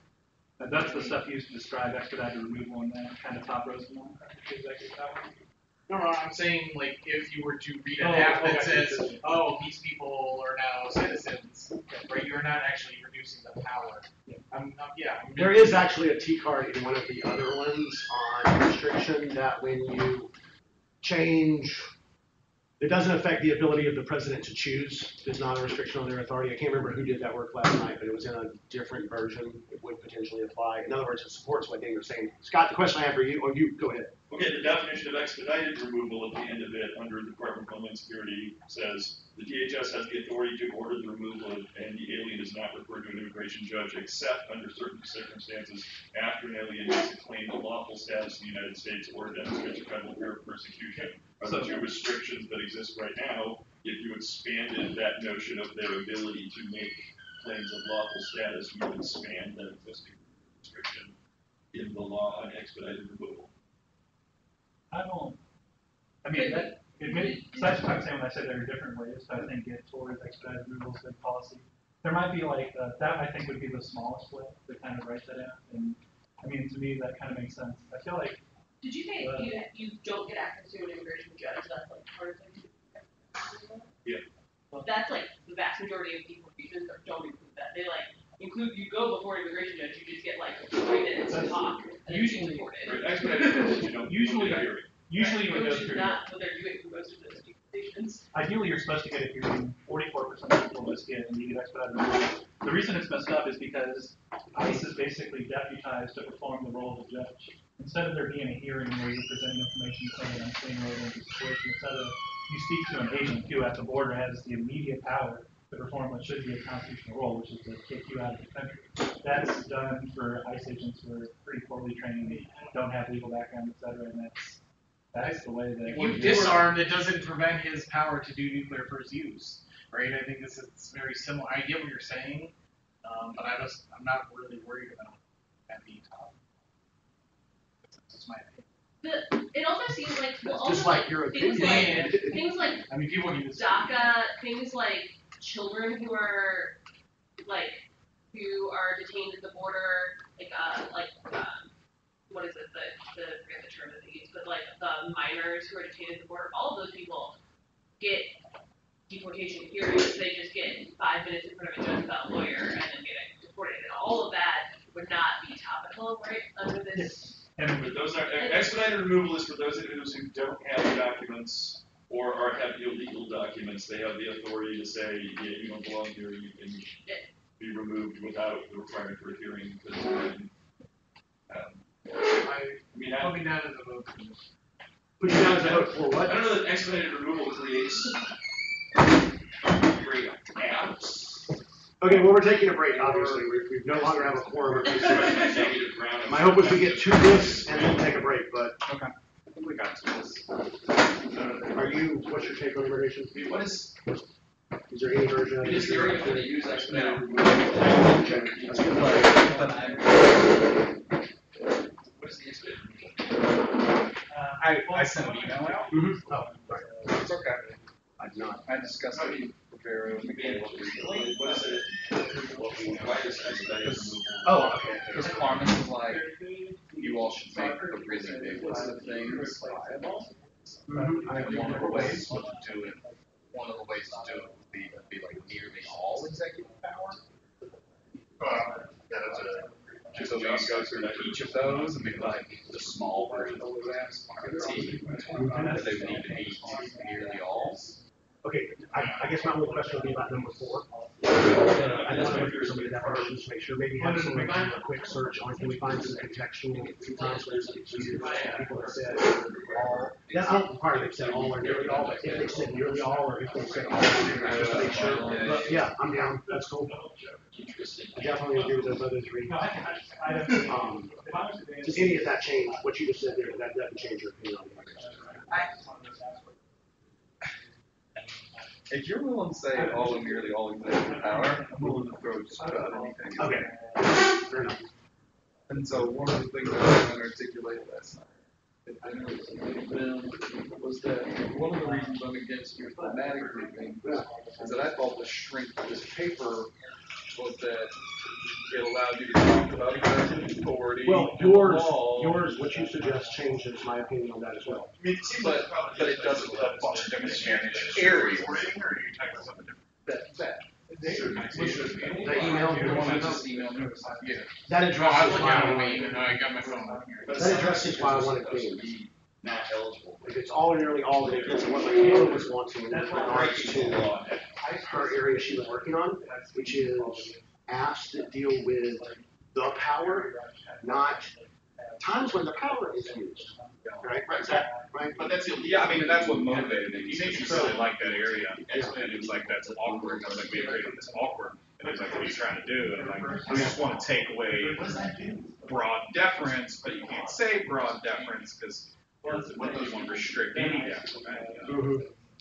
And it's like, well, why not put the modifier there? If we can get some agreement, and like I said, a little bit of contextual, I'll start doing some of that now. Then yes. Okay.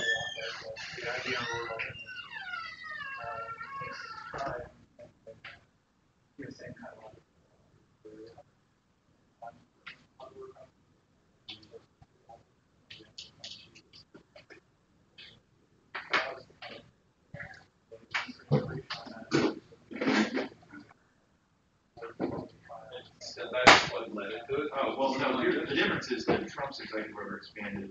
Okay, yeah, that makes sense. If it's like nearly all executive power, Not suicide.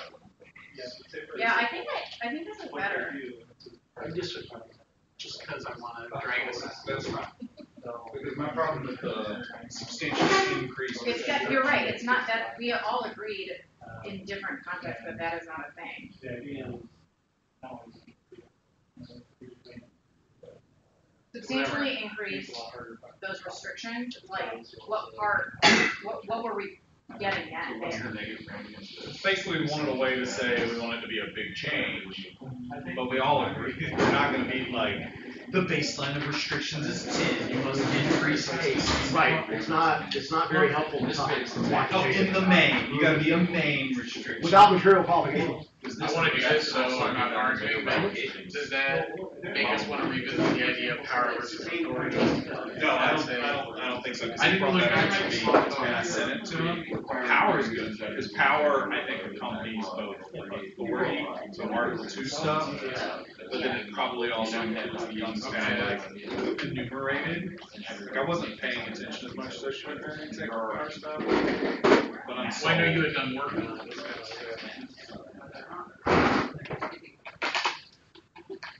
yeah, I mean, like I said. I think given that power is used in the Constitution the way it is, that having all or nearly all, like for example. Well, yeah, I mean, obviously it applies to So our. essentially, the question is like, if the president decided to like, this is my. Well, I just meant the way it's talking about, like, this year it says, the Constitution provides that all executive power shall be vested in the president and gives the following responsibilities. I think so, the fact, even stuff that happens outside of Article 2, the fact that executive power is sort of referenced in a monolithic way or in a sort of categorical way. When you say all or nearly all, you mean all or nearly all of this power. Yeah, I think, I like it. I think it does solve a lot of concerns.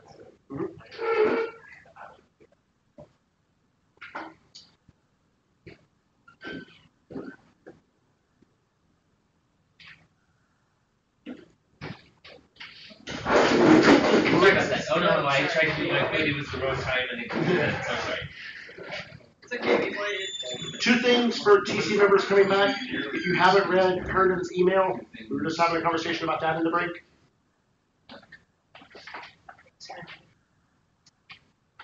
We might actually need it.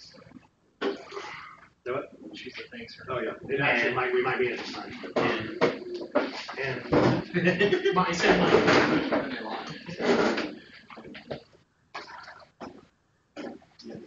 Okay.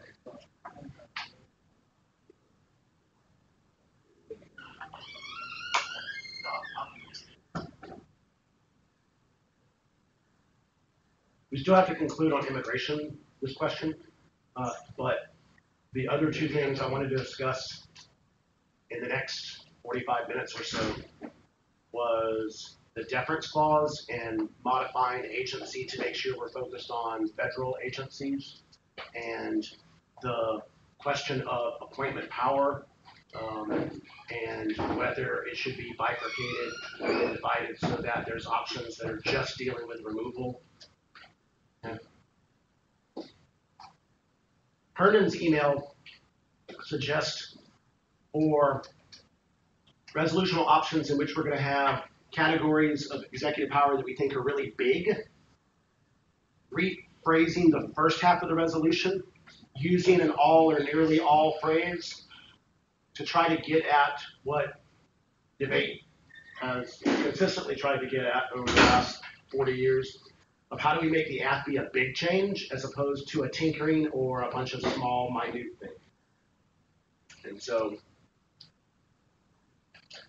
because when, we're all adults here, soon to be, substantially increase is not going to win any debates or anything. No. And so, how do you, with all of these, I think the concern that everyone on the top committee has, and any reasonable person has, is like, oh, how do you prevent the for China or for DACA student or each of these? whoever can go all the way back up to the top, if you'll do that, I just copied and pasted for those who didn't get the email. Yeah, at the very top, that's the wording that Herndon's email is referencing. So part of it was motivated by number 7, which is the deference thing, which has all or nearly all, figuring out where to put it.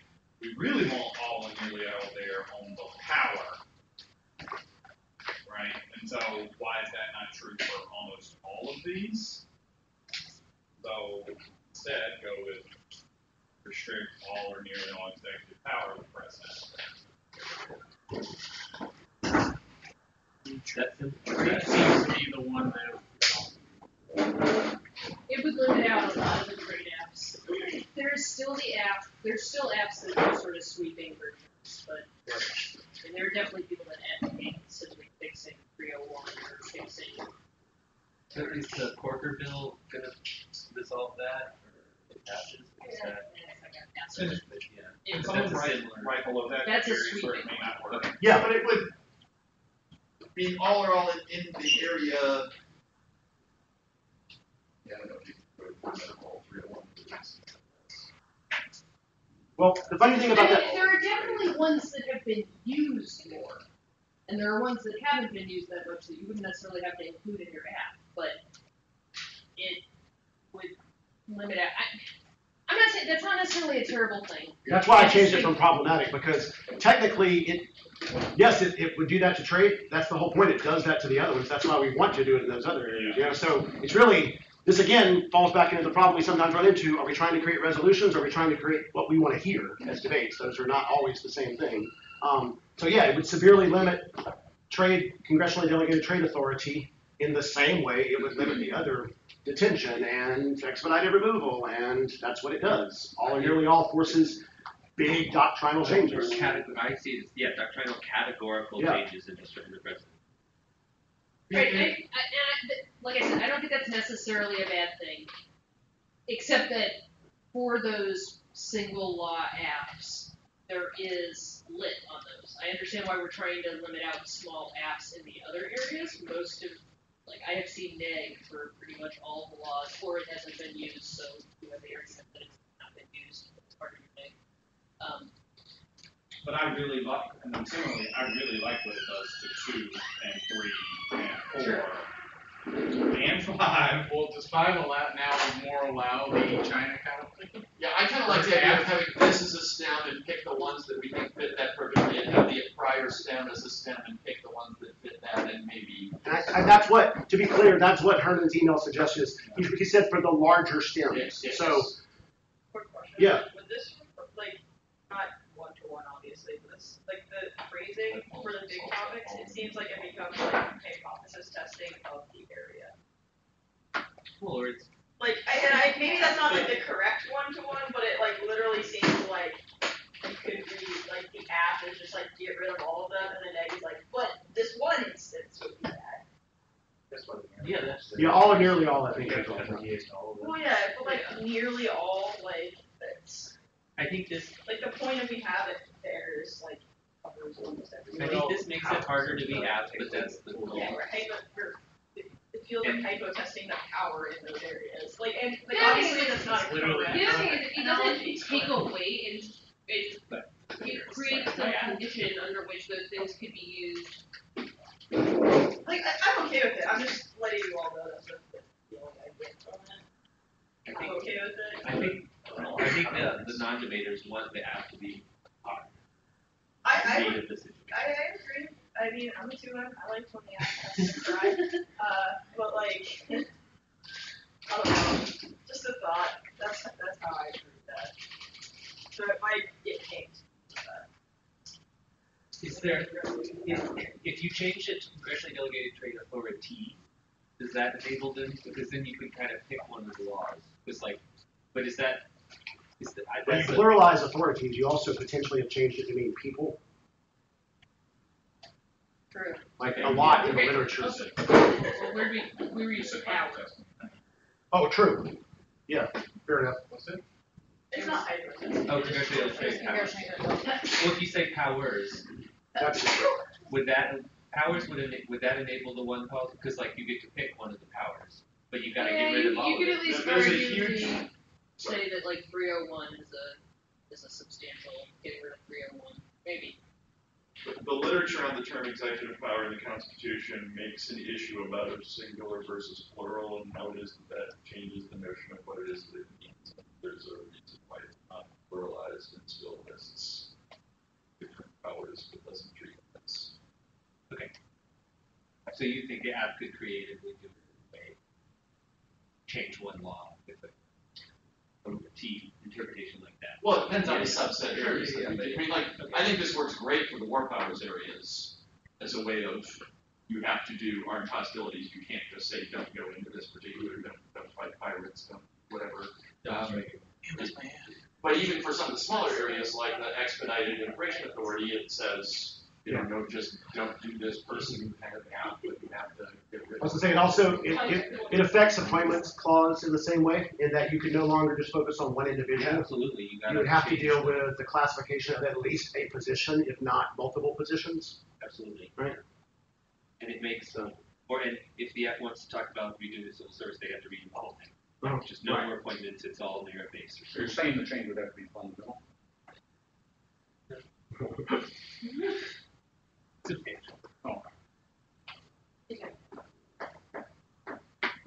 Okay, well, maybe this resolves some of the other issues we were going to talk about, because Hernan says he thought about this when he was thinking about the deference, and one of the things we said was if we could return down to number 7 here. The concern we expressed this morning was, do we need to specify federal agency interpretation? And then it was pointed out that Dinger had done work on the term administrative law as a category. And then, I think it was also federal. okay, well, that's what I'm saying. The ultimate Yes. resolution this morning was Adrian said if you modify agency with federal administrative, is that correct? Right? That you, if you haven't read Dinger's, Do you need agency if you just say federal administrative? that's a good Well, you question. need There's only, federal administrative interpretation. Yeah. like only an agency can make. The administrative law cards are kind of specific. Right. So We do talk about deference, and some of them do talk about deference too, which is what I thought that there might be more elegant ways to do it. I'm not, it might be more complicated to include them, but I mean, more work could. Were you all considering just saying administrative law? I don't have any particular interest in administrative law in the sentence that is up there now. Okay. Administrative agencies maybe. yeah, the suggestion that was made was federal administrative agency. Sorry, I was unclear. Replace 7, only 2 words are administrative law. What? Oh, no one was suggesting. I misunderstood No one's suggesting that. I get it The now. word agency, Yeah. federal Thanks. administrative. And I did think your question of if you put federal administrative, do you need the word agency is worth looking into. Maybe we can do a quick search on the contextual use of federal administrative interpretation and see what happens when we do that search.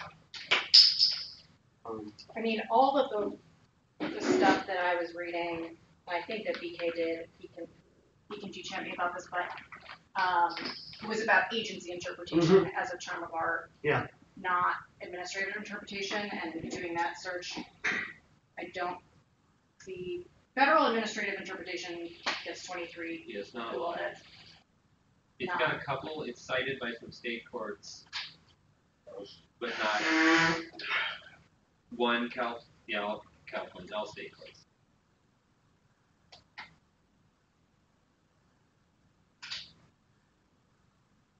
The federal agency interpretation, Yeah, that I think is fine. that comes up in Yep, that's fine. in That's the court stuff. briefs, in other. Yeah, I'm looking at that now, and that seems to be a very commonly used term by the people that we want it to be used by.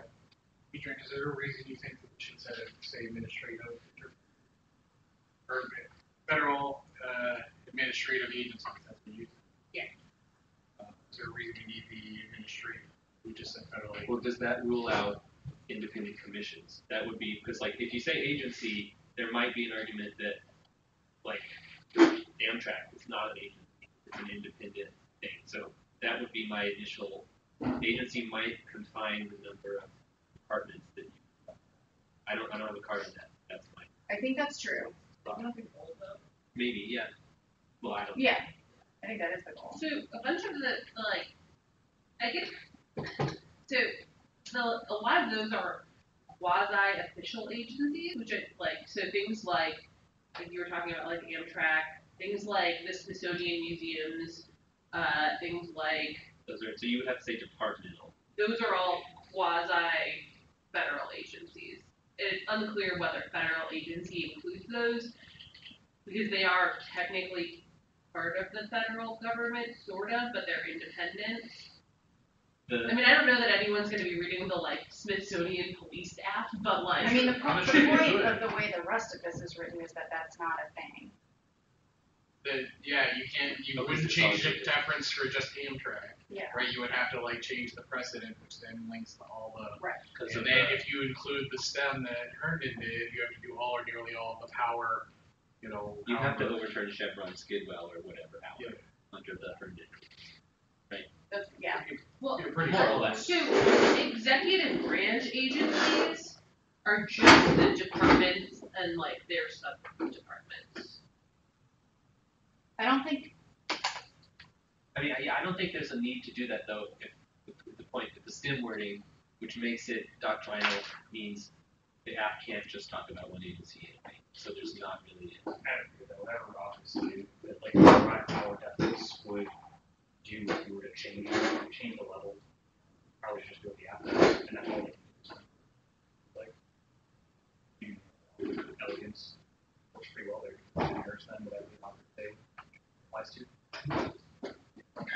I mean, the difference is added thing, because you could do, I guess, the ESR to just say, track will just change the policy, right? If you're forcing the court to do that. I think it's.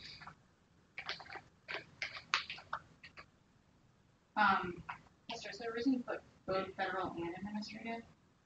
Oh, I'm sorry, I thought that was what was. Wait, I thought it was just federal administrative interpretations. No, I want agency. Yeah, and But I don't think saying executive power budget like that STEM part for agencies, I don't think that includes any of the like independent agencies like NASA, the EPA. Sure. Like, are we just concerned about figuring out how to do like oversteering? Yeah. Yeah. I mean, given the stem of the topic itself, like what else, Executive what power else of did the the president? president have power to defer to? Like, I mean, like, State. Yeah, that the concern was just state. executive power to defer to state. Yeah, the funky part of this sentence is it's not executive power to defer.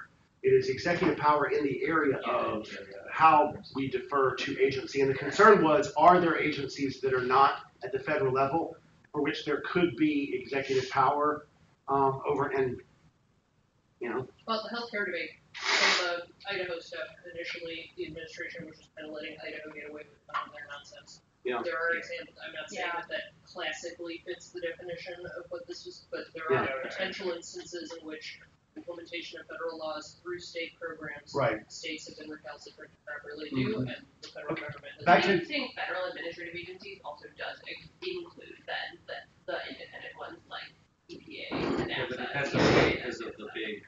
Yeah, big you keep talking about that, but it's not like relevant to the question of the document.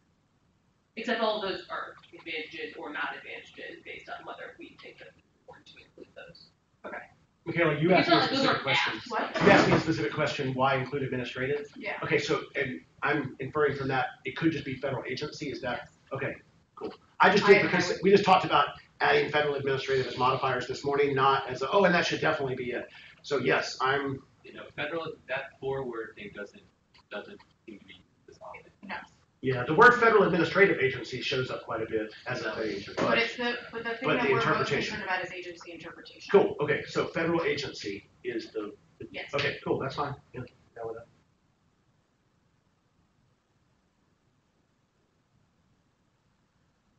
The quick hit I did on that was special government organization setups for a specific purpose, such as management of resources, financial oversight of industries, or national security issues.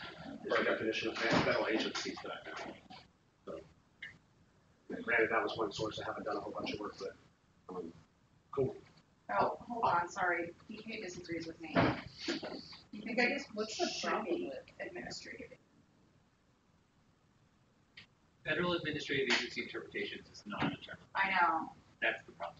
Federal Like he administrative thinks it should agency be administrative agency without federal. Why? I don't know. That doesn't answer the state's. I don't think administrative. What is that? What is that? Doesn't limit anything. So it's executive power on deference to. In that world, is there a deference to state interpretation? Some, From like via executive powers? But that's what Adrian was talking about, like the Idaho ACA thing is an example of that. And it's probably unlikely, But like that was like being Trump clear is cracking better. down on Idaho. Like for me, it wasn't like the states. So like they didn't for a No, while. they did it for a while, but like. I get I don't think BK's that's issue. different. The phrase administrative agency interpretation is literally down the middle of all the other work you've done. yeah, I see. So yeah, then he does think it doesn't require, or he thinks it limits out the states because.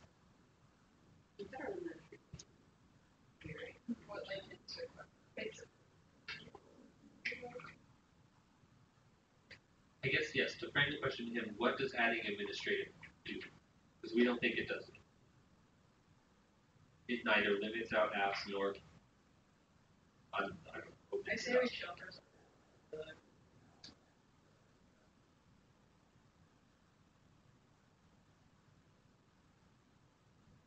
So funnily enough, the only hit for federal administrative agency interpretations that deference to federal administrative statutes.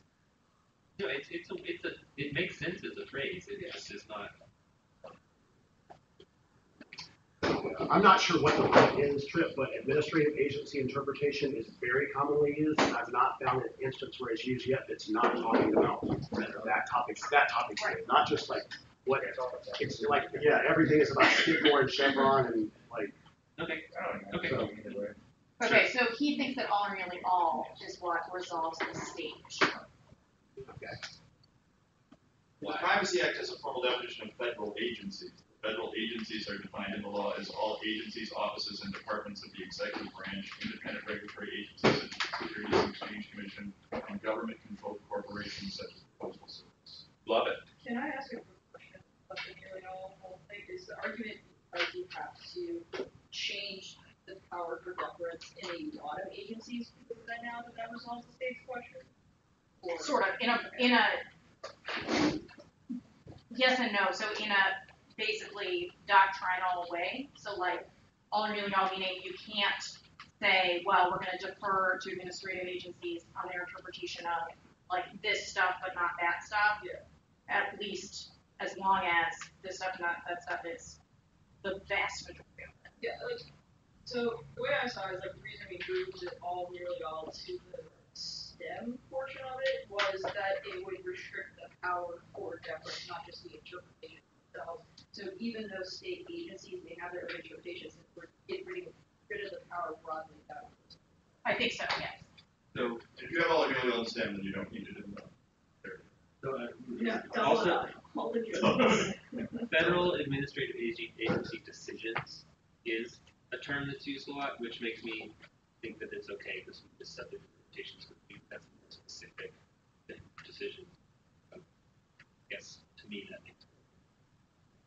I think it's fun the way it's written right now. Like everything we just like, regardless of whether or not federal is there, like I think it's fine the way we have it. Like if we really want Just talking about administrative getting rid of all agency interpretations, Yeah, I'm doing that's that now. more clear on like what that restricts out. I think that all nearly all things solve state things. This the app has to have a substantial change in the power for deference, which would require like not just having one state. But yeah, the state issue is bigger than just the Idaho thing. It's Oh, also yeah, like yeah, how the Clean Air Act has been interpreted in Utah and Uh-huh. things like that. And Medicaid, I'm sure. And is then you different. have to change all of those states with all or nearly all, which means it still requires, it still has ground. Yeah. Take us to first states doing aid. They not even happened last year, the advantages on healthcare for like federalism, like mechanisms, like, Yeah, we're good.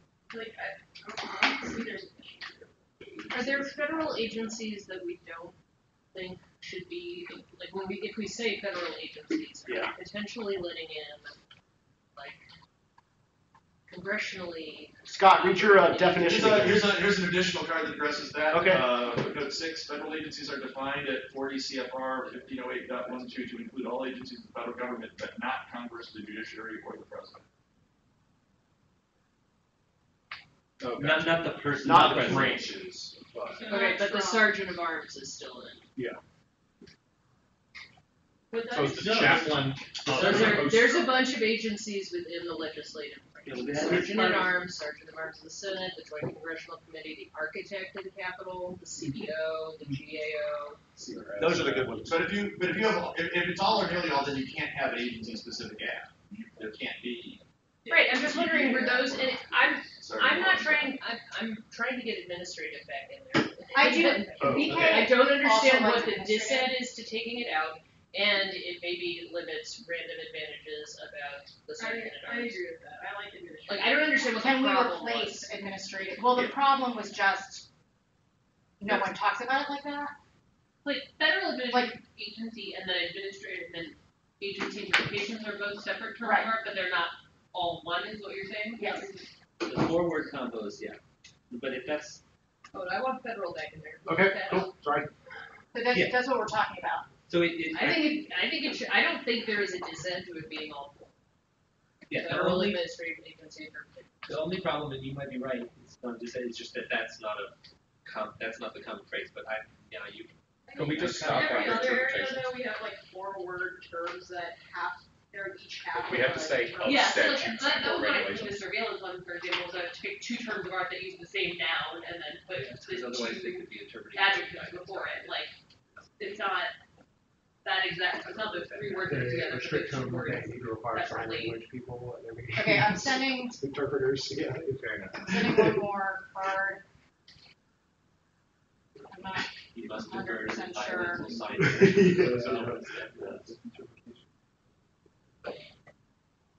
Don't think this solves what Adrian is concerned about. Yeah, if administrative eliminates out Congress, that is what we need to do. What is an administrative? We have Yes, we do have, Executive. we do have a definition of administrative agency. I did administrative. Yeah, I just sent what an administrative agency. Administrative agencies are created by the federal constitution, the U.S. Congress, state legislatures, and local law-making bodies. Administrative agencies are created and crafted to manage crises. Yeah, okay, that's why we need federal. Yeah. That's fine. One thing, I don't know if this matters, well, federal administrative agency has a term of art, just since I was born has been used 932 times. So I don't think it's that far away from what it is, it just might have its own. So it is like very much the. That's why I set the date after lunch. Is that how you always do it? Shut up. Fun way to say it. People like me having to do more TV, like, that's fine. That's, Yeah, it's fine. But we're fine. to piggyback on Herndon's thing, just to go with me a second, if interpretations, if we replace that with decisions, then you may not need the other things. I don't know that that's worked, but federal administrative agency decisions is also a term of art that's used. I believe that. I'm not comfortable not having done. Sure. No, it was just. Hold it, Scott Harris. Here's a slightly broader definition. It says a leading treatise on the subject defines an administrative agency as a governmental authority other than a court and other than a legislative body which affects the rights of private parties through either adjudication or rulemaking. The Administrative Procedure Act takes substantially the same view, defining the term agency to mean any branch or agency of the government other than Congress, the courts, or the governments of the possessions, territories, or the district of Columbia. So, yes, we need federal. Yeah. I like administrative. Can we just be okay with this? Yeah. I mean, it seems like those two things are functionally the same. I Yeah. mean, that definition is identical. We're just to the making definition double of sure that, agency, but doubling Okay. down on it doesn't seem to hurt. Double yeah, I don't think there's a DA, Adrian's right. I think it's redundant. I don't think it necessarily is. If Adrian just end up having to do TV. Okay, so we feel good with that. Can we fix the military one in the? Oh, yeah, sure. Give it an interpretation. Yeah, I also am replacing the surveillance one up here. You mean, what we actually agreed Well, on? we're, yeah, where we're at. I can fix the military one inside down. Thank y'all. Okay, so, the appointments issue, yes, Guy Harris says, The next paragraph of what I was reading says, it should be noted that under these definitions, an executive officer, including the president or a cabinet member or a governor or a mayor, may be an administrative agency when exercises power to affect the rights of private parties. Yeah, that's why the word federal. Yeah. Yes, we. Well, but it means the president and a cabinet member potentially. Okay, again, this is where agency interpretation of statutes, the second part is what is important. okay. So, And that phrase itself is used, like in Chevron and the federal. Yeah, that's why I court used it. It's hard to Google those phrases and not get a hit on Chevron, which is the goal. Can we point of order move the fuck on to the next one? Aaron just keeps reading things about agency. we have our first Robert's Rules of Order and Litigation. Yes. Going for it. Sorry, we don't have that much time, and I would like to take a nap after 3 p.m., so we can just. Okay, the issue of appointments, There's two things to discuss. One is the general language, and then the other one is the possible limit of if you divide appointment and removal. Okay. I included in my work last night, I think we can, for those who would want to debate the entirety of it, I think if you just say the appointment clause, if you want to specify Article 2 appointment clause, the 1926 Myers decision, Supreme Court said appointment clause is where removal power comes from. So removal power doesn't exist anywhere else in the Constitution. So that was why I said we could just be clean and do that. But there are TC members who were concerned about the breadth of the appointments clause, and so functionally dividing it between appointment and removal. And then there were some who just wanted to talk about removal. Okay, so those are sort of the two issues. Can I add though that maybe Vernon's proposed resolution Clearly, addresses one of the implications, yes, one of the implications of adding all or nearly all is what I said earlier about how it affects appointments, that you can no longer just talk about one person who has a job now, or that one person should have a job. At minimum, you would have to talk about an entire classification of a position, and maybe even more than that.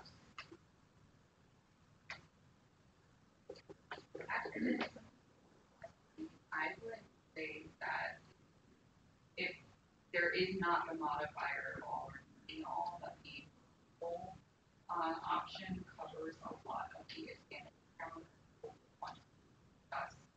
with particularly I think we're talking about a lot of discussion is about people getting fired so they're not. So I think that gives you at least options to have those discussions with people. And the one worry that I have, and what at least I did last night, is that there is still some risk of whether the removal clause is situated in a different portion of Article. So it may not be covered under the appointment clause power. So that would be one reason I think removal should be classified so that we know what will add particular. I guess Trump discussion to have is.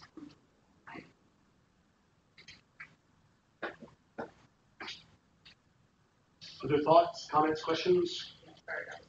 I think, given that it's unclear, if we want to debate this, we should say both appointment and removal on the contingency that it says all or nearly all of the parties. I think that would be okay. So that would be the appointment or removal of officers. Or the appointment or removal. Jackie had sent it out. Appointment and or removal power. These are terms of art. There is no debate about what they mean. Well, hold on. You just made a case for why we should specify removal because it's unclear. So it can't. She said appointment or removal power as opposed to the clause. If you say the clause, then you may be hurt. Yeah, I guess I want to see some evidence on that. Like I hear this assertion, but I haven't seen any evidence that says removal power is not in the appointment clause. I agree there have been assertions that it exists elsewhere, but the only time the U.S. federal government has acknowledged that is when in the Myers 26 decision where the Supreme Court says, obviously, appointment clause is where removal comes from. Policy article,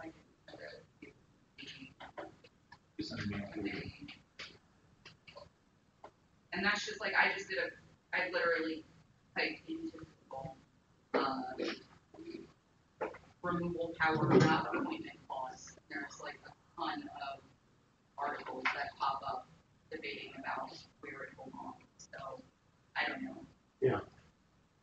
I think specifying the removal power, they are terms of art. They just, regardless of whether or not like it is or it isn't in the appointment clause, it just resolves that issue. It does. I'll warn y'all now.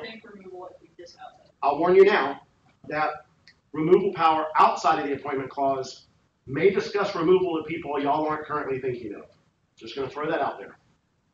That the beauty of removal power within the appointment clause is it's only referring to the people that can be appointed by the president. Removal outside of the appointment clause might mean something different than you think it does. The definitions answer that in the power definition. They say that the decision, work-related, has said that removal power only ascribes to people who are under direct authority of the executive. And those are all the codified. Okay. This is in the one percent. Yeah, just so more. Oh, I didn't know.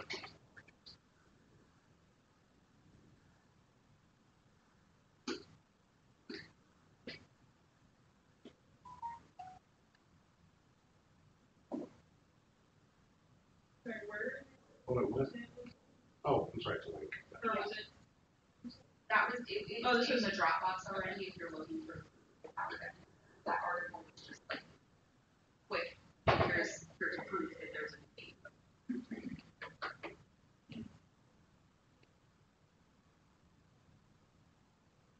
Hey Jackie, I don't think you made it up, but your removal never turned the site. Oh, I know. Oh my. Thank you. It was late.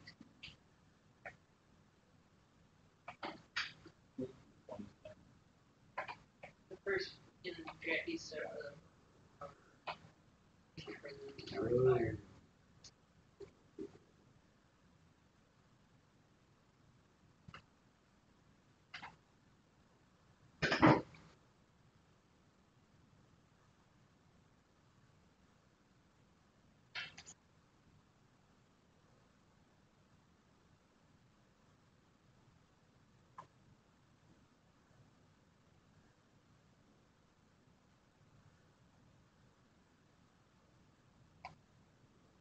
Oh, sorry, this is the one with the streamline.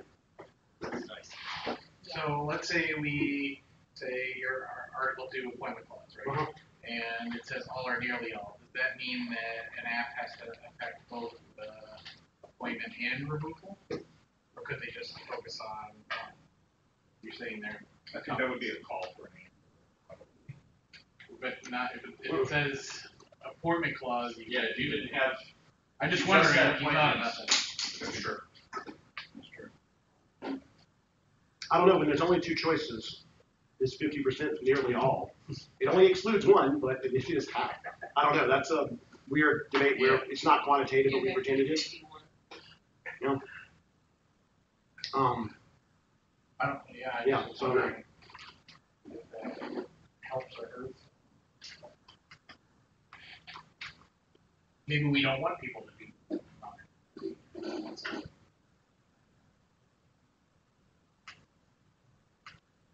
I'm not advocating that it needs to be smaller, so I'm okay with the appointment and or removal power of the President of the United States, because I think that's broader than what I was advocating. I was simply pointing out those who want something more narrow, I'm not sure they were choosing the more narrow version, but hey.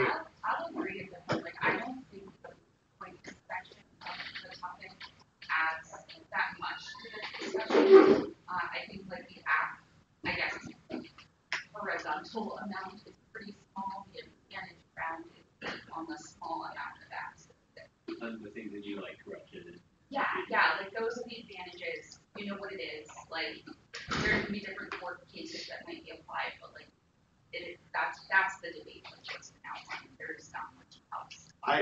I was persuaded by your, in terms of working with novices, which I'll be doing again. Yeah. I like that I can go to the Constitution, I can point to exact language, they don't have to read 50 law review articles to understand some vague way that it potentially be used, but it's in the Constitution, and I can then point to current controversies in the newspaper that say, here's an example. It seems very easily and teachable. Really easy to find. Yeah, Like, that's why I like it. It's a simple Yeah. area of the topic of research. Mm-hmm. You can get your case made done for your board rather than like worrying about that. There's lots of negative crowds, so Yeah. I don't have to make this at all. Like there's topic specific defense. What is it?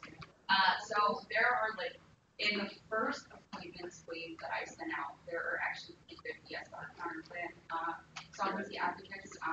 The power of the first counterplan I think is particular, but the protection.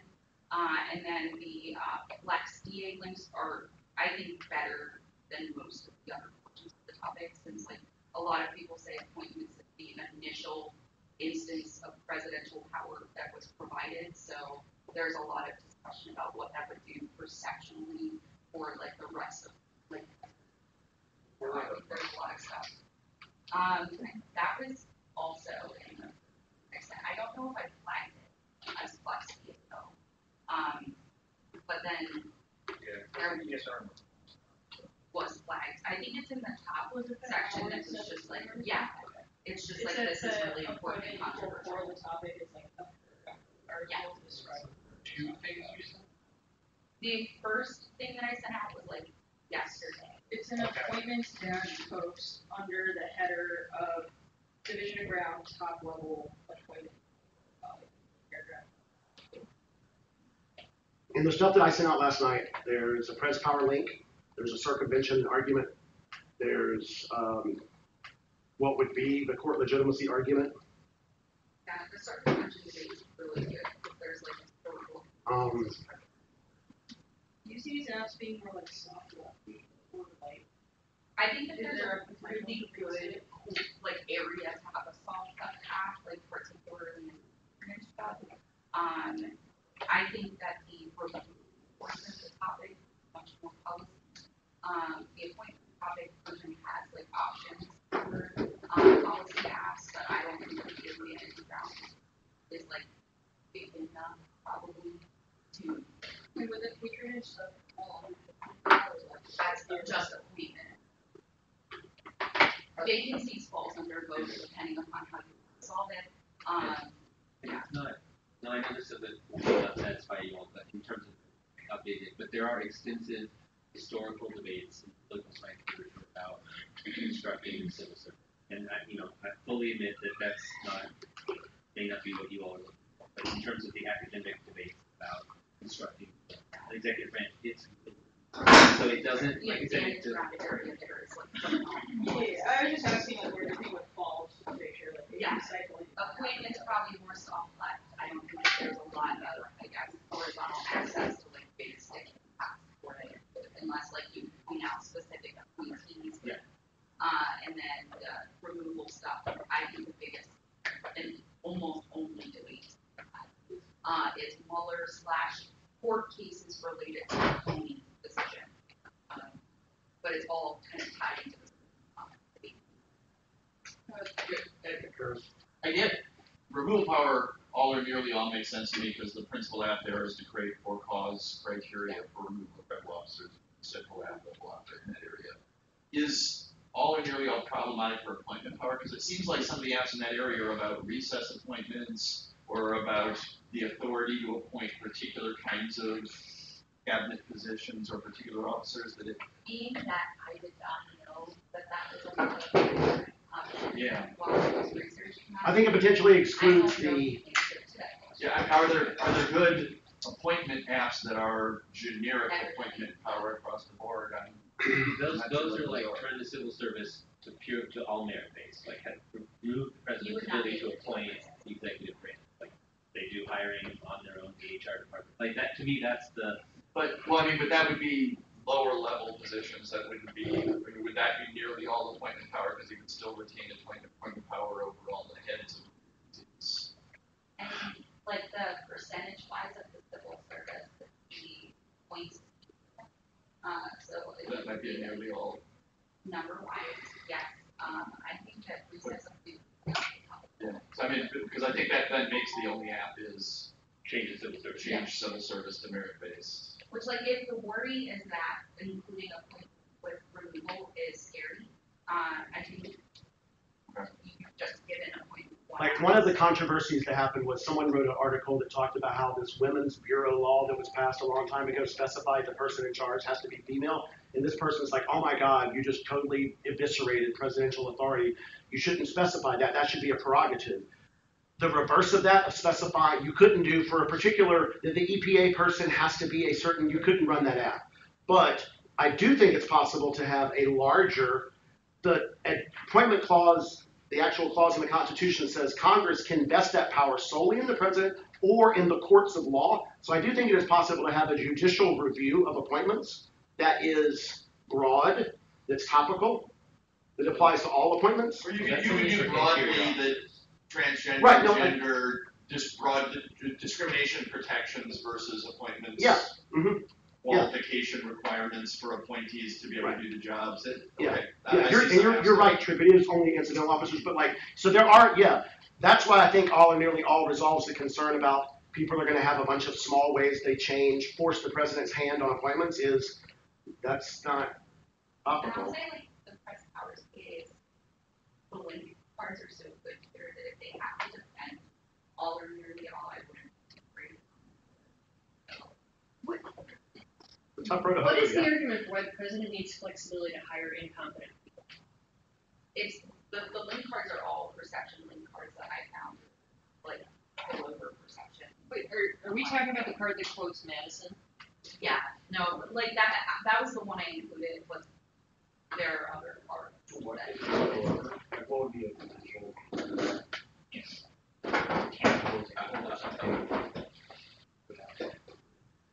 I would say kind of like link cards. The rhetoric's pretty good. They seem like pretty solid link cards. I get that, but just like kind of missing the. Yeah. I mean, I think the best argument is not to defend not to defend Trump's, but future presidents should have the ability to shape their department. And, yeah, I think you're right. It's hard to defend why he should be able to appoint things, but I think the better cards will be about precedent setting in the future. That's my sense. Right, but what is the argument for, like, in the future, other presidents would also have to have qualified people? Like, if merit, and like, what is the next arg for why you should have unqualified people? But that, I don't know if I'm not sure we're using that same filter. What is the negative argument for why the president should be able to get into bad trade agreements? Or, I mean, like. I mean, there's like literally like make them merit based. I mean. Yeah, There's no reason that's bad. That's not, if you want a strong executive, the U.S. didn't have a merit-based civil service for the first 100 years of its. That doesn't make it good. Like, I'm just saying, there are long historical, this was my original point, in the political science literature, there's a whole field called American Political Development, which is devoted to, like, this question. I don't need you to mansplain political science to me. I'm not trying to do that, I'm just telling you, like, I don't, like, what you're saying is, like, it is interesting, and it is interesting. It's, like, cool and interesting and neat. I don't know why that makes it a debatable topic for the way policy debate exists in 2018. That is what I need to hear. Well, here's what I'm going to say, whether you want to hear it or not. You're wrong. There's no such thing as an undebatable app. If it was so obviously true that merit-based was undebatable, then why the fuck hasn't it been done yet in the status quo? Because there are political reasons not to do it. Exactly, and there's political reasons are called disads, and that's what we'll debate. Like, that's how it works. The politics dissad is not, like, the only neg ground, and it's as a team that goes for a lot of policy arguments, like, as legal scholars have posited, even minor and perhaps inconsequential intrusions may have significant precedential effects on the present dangers to the separation of powers and the republic itself. That's not a politics dissent. SOP and press powers. A lot of the discussion when it comes to avoiding merit-based appointments is like the ability to favor that. So like, there's a reason the presidents deploy that power, which is to get certain like agreements with both. That is a political discussion, but doesn't necessarily have to be a politics. Just like, so the dissent is like the president should be able to be corrupt. Like, right now, the president has he should be able to dole political favors on people. The president has the war powers authority to send U.S. troops into combat without guns. That is a horrible idea. We should not allow the president to do that. Unbeatable act. Can we just have one person? No. Harris.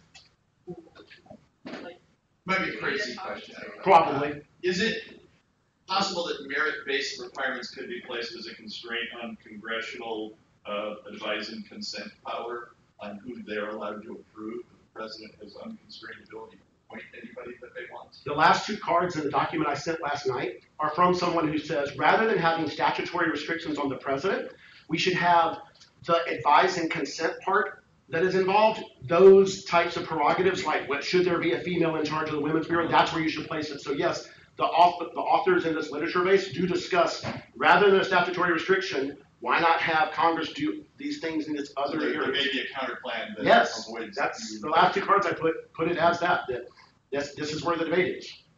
I just want to add in terms of like, does this work with the debate that debate works now? The topic committee is entrusted with determining the subject, and it has the power to push the debate community in a particular direction. So I don't think the argument that the way we debate now does not map up to a subject area is a reason to exclude it. Like, we're here for learning and academic reasons, and so, can I just finish? And so, I think that if this doesn't match up to debate now, and there's a way in which including this subject area can push debate to be better and more scholarly, I think that's a good thing. I'll stop there. Yeah, and to be fair, like, I think the concern isn't that we don't want to put debate in an educational direction, but rather, policy teams are assholes, like we are. We like to break debate as much as possible and go to, like, the most undebatable app. So if there's, like, and this is not my opinion, I'm just expressing what I've heard the dialogue back and forth. If the neg ground isn't sufficient to check people from doing those things, people are going to do those things, and it's going to make debate less educational because, like, in reality, for competitors, we're not, like, here to just, like, sit and people grease. But I'm wondering how this affects my life. That is what we want debate to be. In reality, not going to ever because of the competitive question. So that there is some way that, like, we need to balance those two. Does this topic area do that? That's what we're trying to figure out. Okay. So the back and forth of what, like, there's no neg ground here, but this is a cool legal debate. Like, those phrases are cool, but, like, people need to be able to speak and, like, describe why these things. Because otherwise, like, I've sat here and I still don't know this topic, like this area. Other than SOP/Pres Power Grid, which I'm not sure there's a huge distinction between, is there another like the neg ground grid has nothing marked for it in here? Well, part of that is because I'm not allowed to check anything, so I am in view only. So on the neg ground checklist, I was trying to check some things. Sorry. Yeah. This is kind of like, it kind of speaks to the question I was asking Revi earlier about the detention thing, which is like, the fact that there are generics that have links to this is distinct from, like, there are good area-specific disads, which that's the part I'm just unclear about. Here's the one distinction. The one distinction that's different is, unlike that area, there aren't specific advantages the affirmative is going to be able to talk about that, like, Adrian is correct, that it's pretty much the bulk of the negative ground is SOP, Pres Power Good. The bulk of the affirmative ground is also in that same dry legal literature. Because we're requiring all or nearly all, you're not going to be able to say, this particular individual is a good person, Trump's going to get rid of them, prevent that from happening, and run an advantage off of that. You're going to have to run broad-based sort of law-type advantages. So yeah, it's like, for example, Adrian, definitely no to economy. Like, there's not an economy ground, but there's also not an economy advantage, right? There's not, like, the affirmative isn't going to be able to roll with,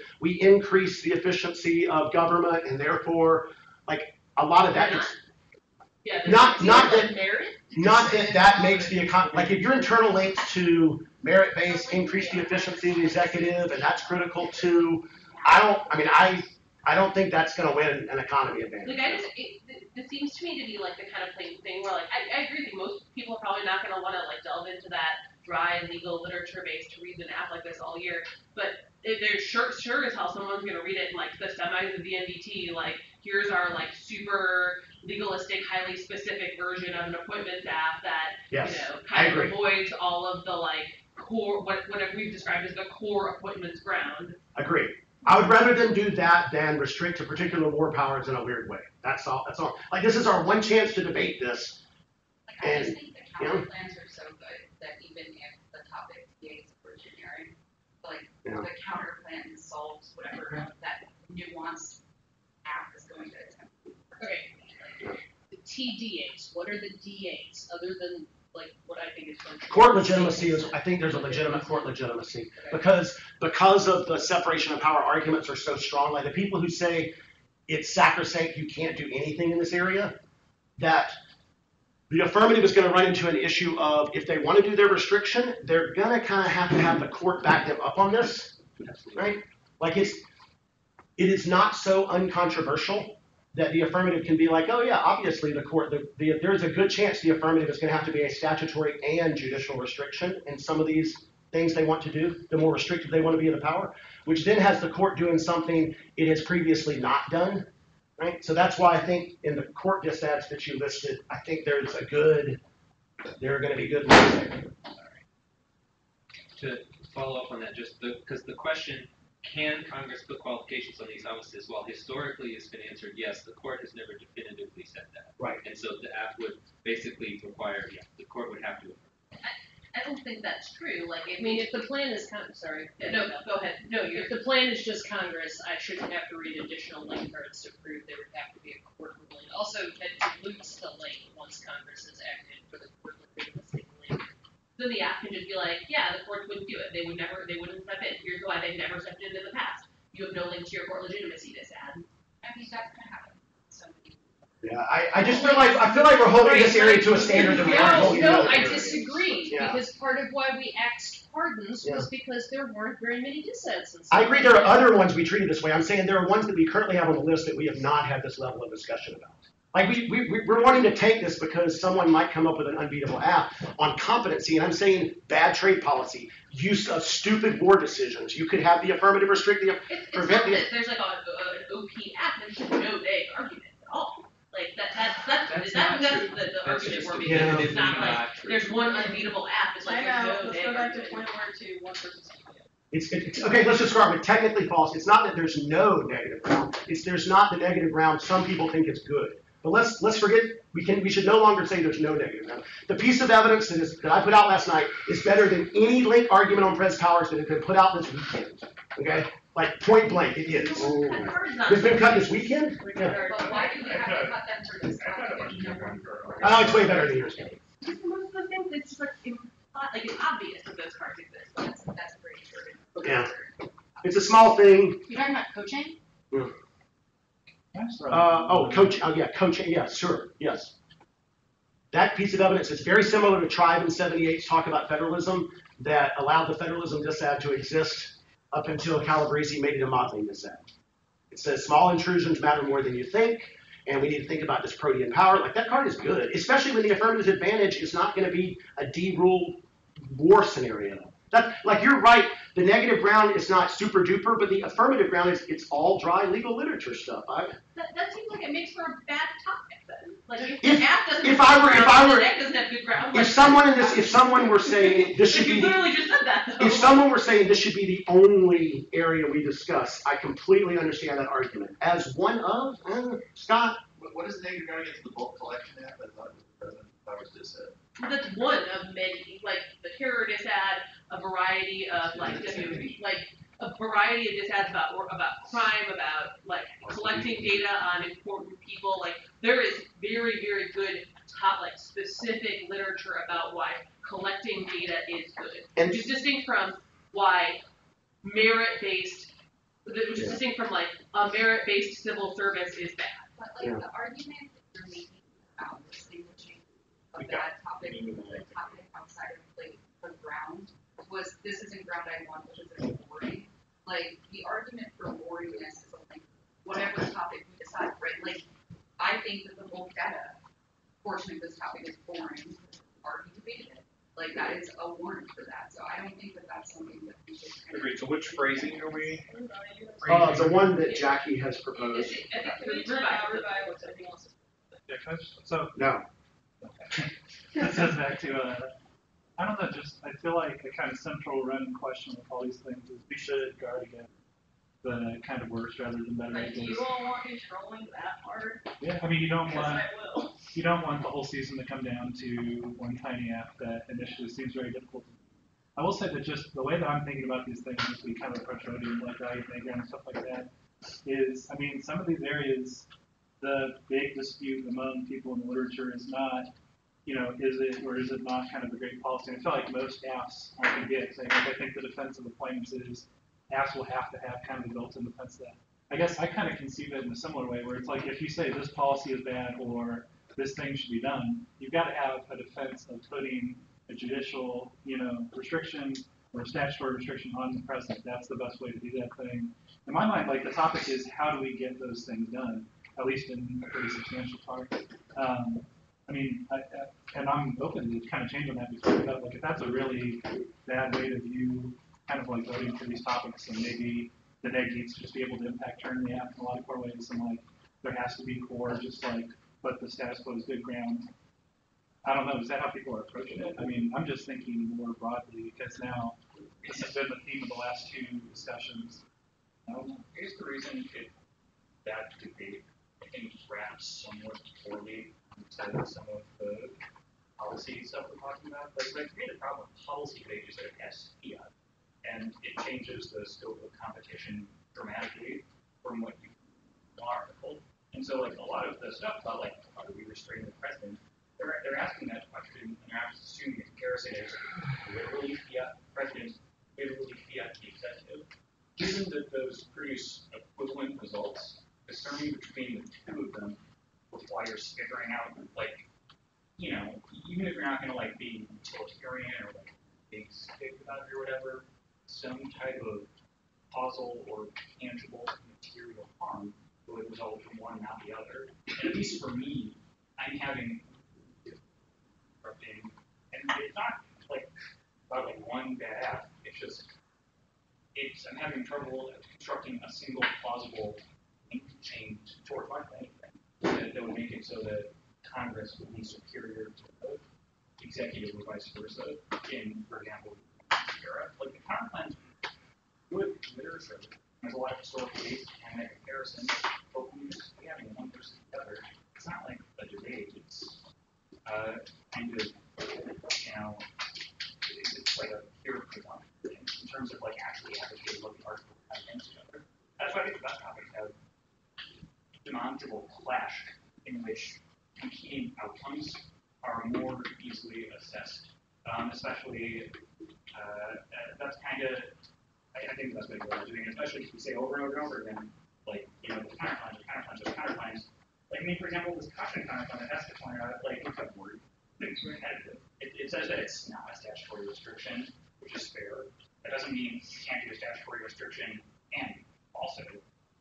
Well, right, but you'd lose to the separation of powers or prince power.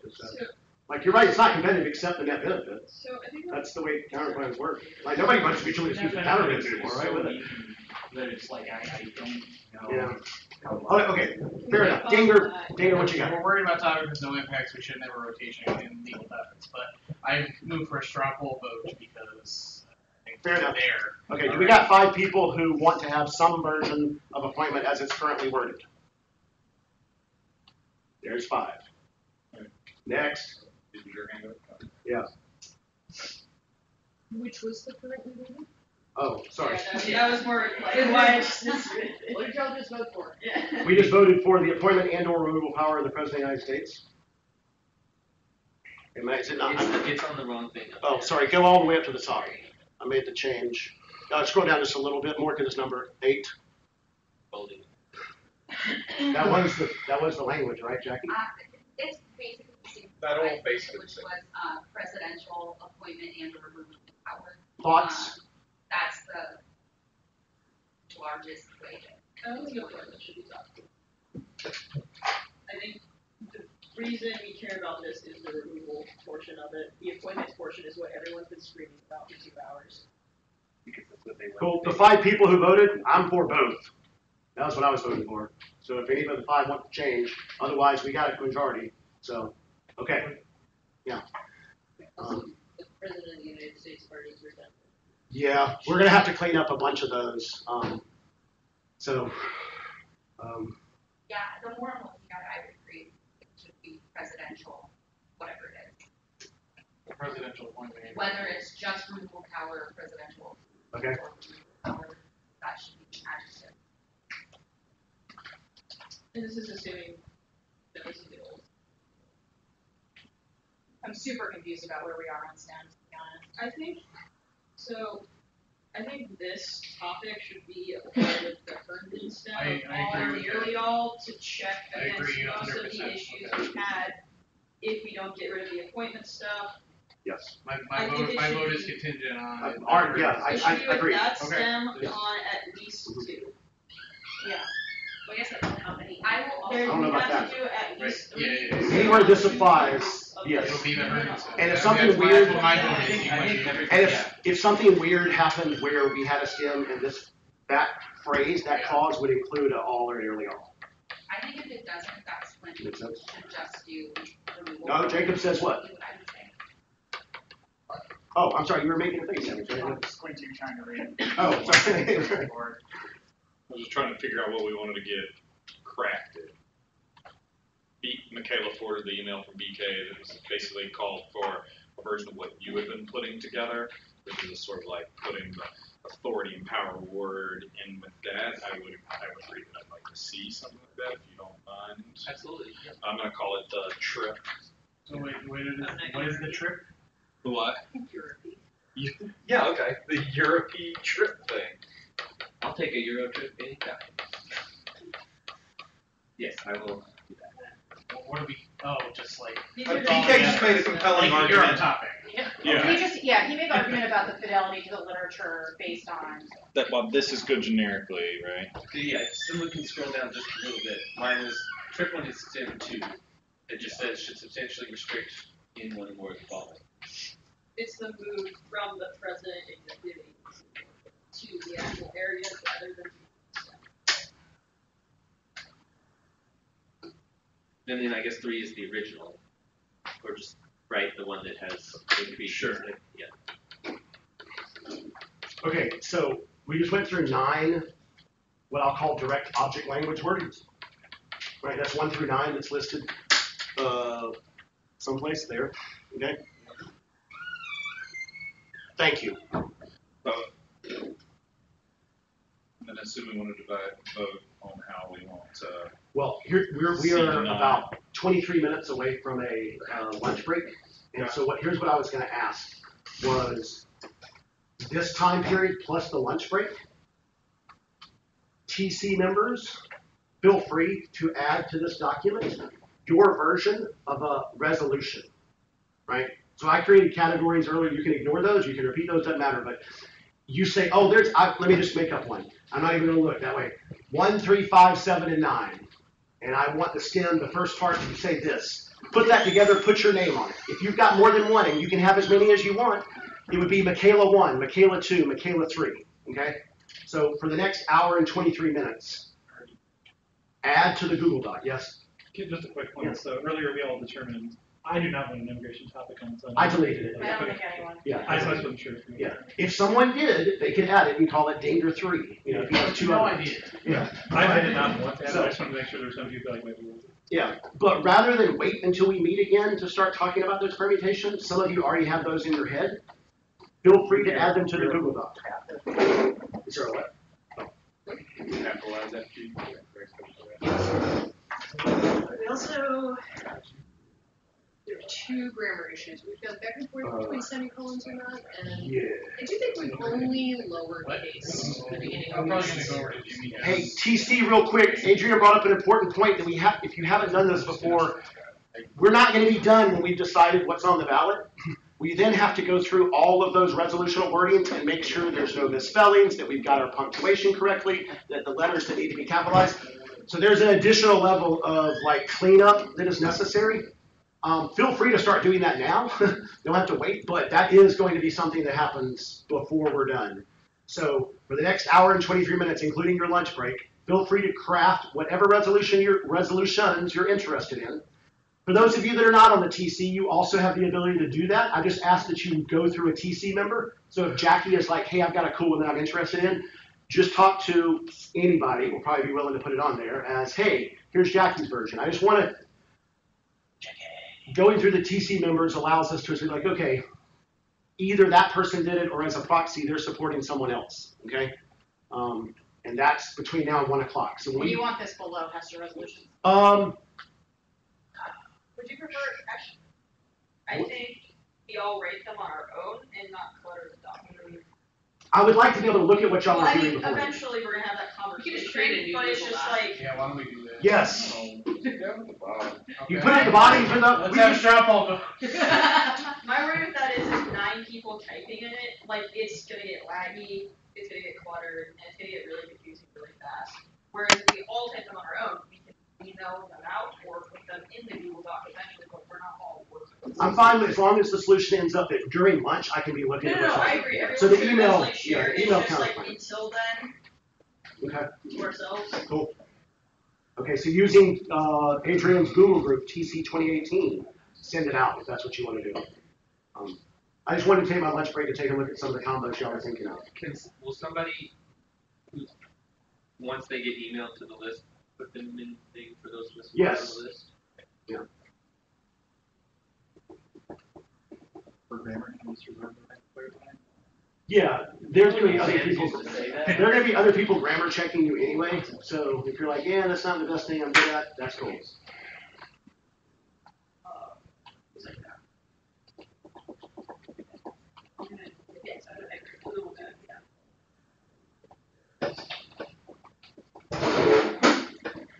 Um,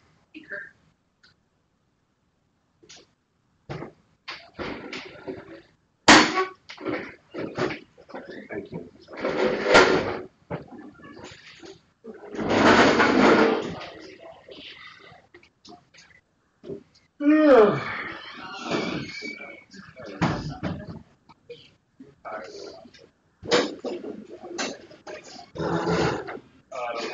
I think we're just taking a break and coming up with resolutions we like. Yep, I just extended the lunch break by 19 minutes. No, I know, my question was asked, logistically, where did we end? Are we gonna do a new doc, or are we gonna Oh, I think what was, do it Caitlin was asking, privately? send a TC 2018 email. Like, I would like to, like, if you come up with one in the next 15 minutes, I'd like to look at it before we make it. Yeah.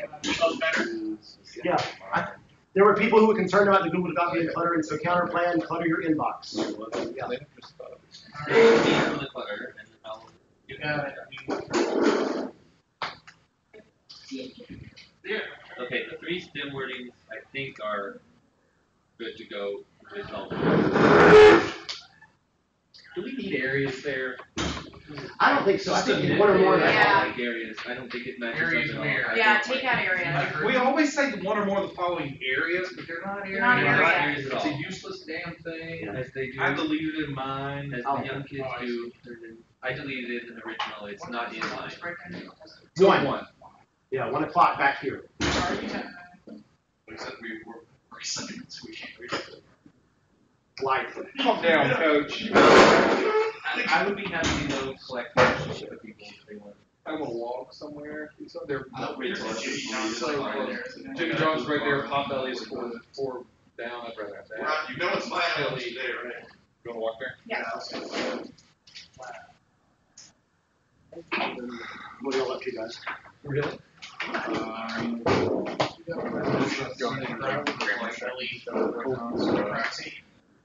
went to, they have that, so, they have a bakery. I have not decided yet. So there's like a Siemens block just south of the hotel, like on the other side of the interstate. They've got, it's like an old airport hangar, and they turned the whole thing into a bakery, coffee shop. Yeah, I'm not really. Yeah, so I went there for breakfast. Going to Jimmy John's, right?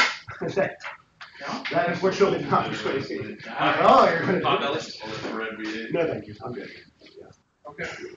The breakfast at the Fairfield was good, and I've got some protein here with my almonds.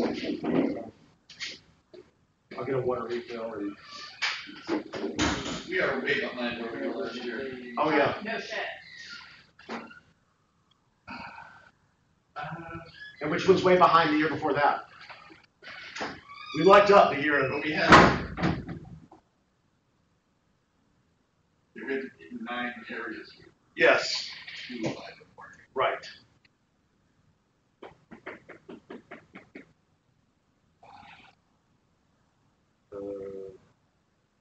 Sir.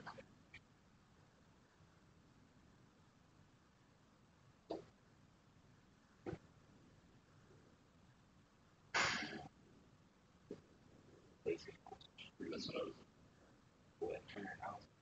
was. One of those 2. I don't.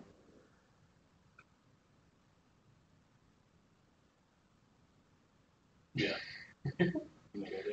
Fox News referred to the summit as, regardless of what happens between 2 big papers. Wow. They accidentally did. Wow.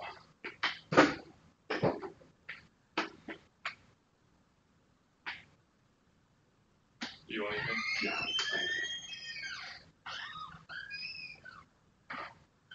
Did you see the quote from the G7 official who's referring to Trump? He said, he's like Heath Ledger's Joker, but without the operational excellence. That was one of the better, like, that's almost a bumper sticker there. Wow. Without the operational excellence. can't remember, what were the apps on centralized regulatory review? Well, I think that's in the, I think there was a chart. Yeah, Dinger, it's like, change the OIR, basically.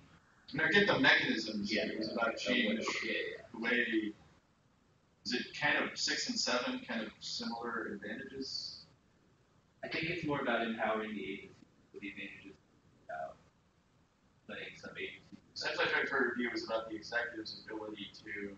So the centralized regulatory review. Dictate to the agencies how they interpret stuff. Yeah, it was about presidential control over agencies, so Yeah, it so has probably a clearer link to the environment and other stuff. Deference to them is under Obama over enforcement of enforcement. Yep. So system of legislation. Similar advantages. Though. Very.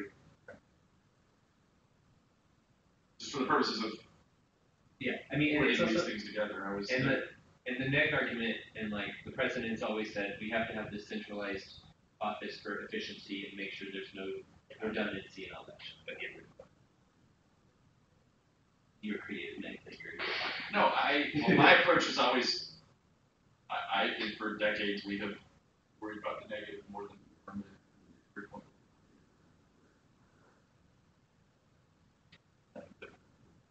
That's why 50% of people lie. One of the reasons why people get it so hard about it.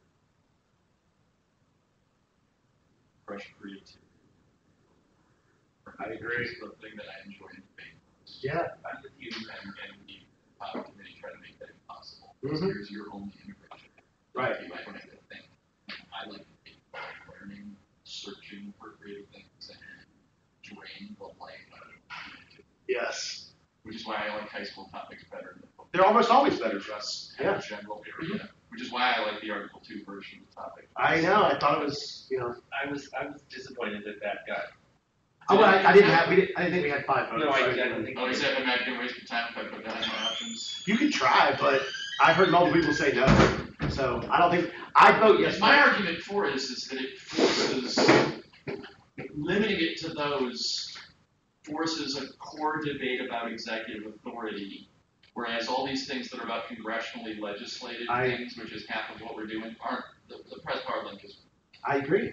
It doesn't make a lot of sense. No. And there's no uniqueness. No, Congress telling the president they can do something is not a pres power link argument. So when you take it away, But them interfering with, encroaching with those core authorities by other towards other things are where the links are. Also think there's topic debates from like the way we've dealt like privacy recognition. If you say Article 2, then the affirmative has to produce evidence that shows this power comes from, like it's, it's recognized by the courts as an Article 2 power, but.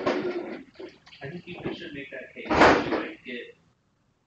I might get 2 votes, but whatever. Yeah. We could argue that age counts our votes more, that we might get up to 4 that way. Yeah, damn it, you're Lindsay, that offsets, damn it. Yeah, I texted her, she said I should just do me instead of trying to do her. Yeah, I wish we would, but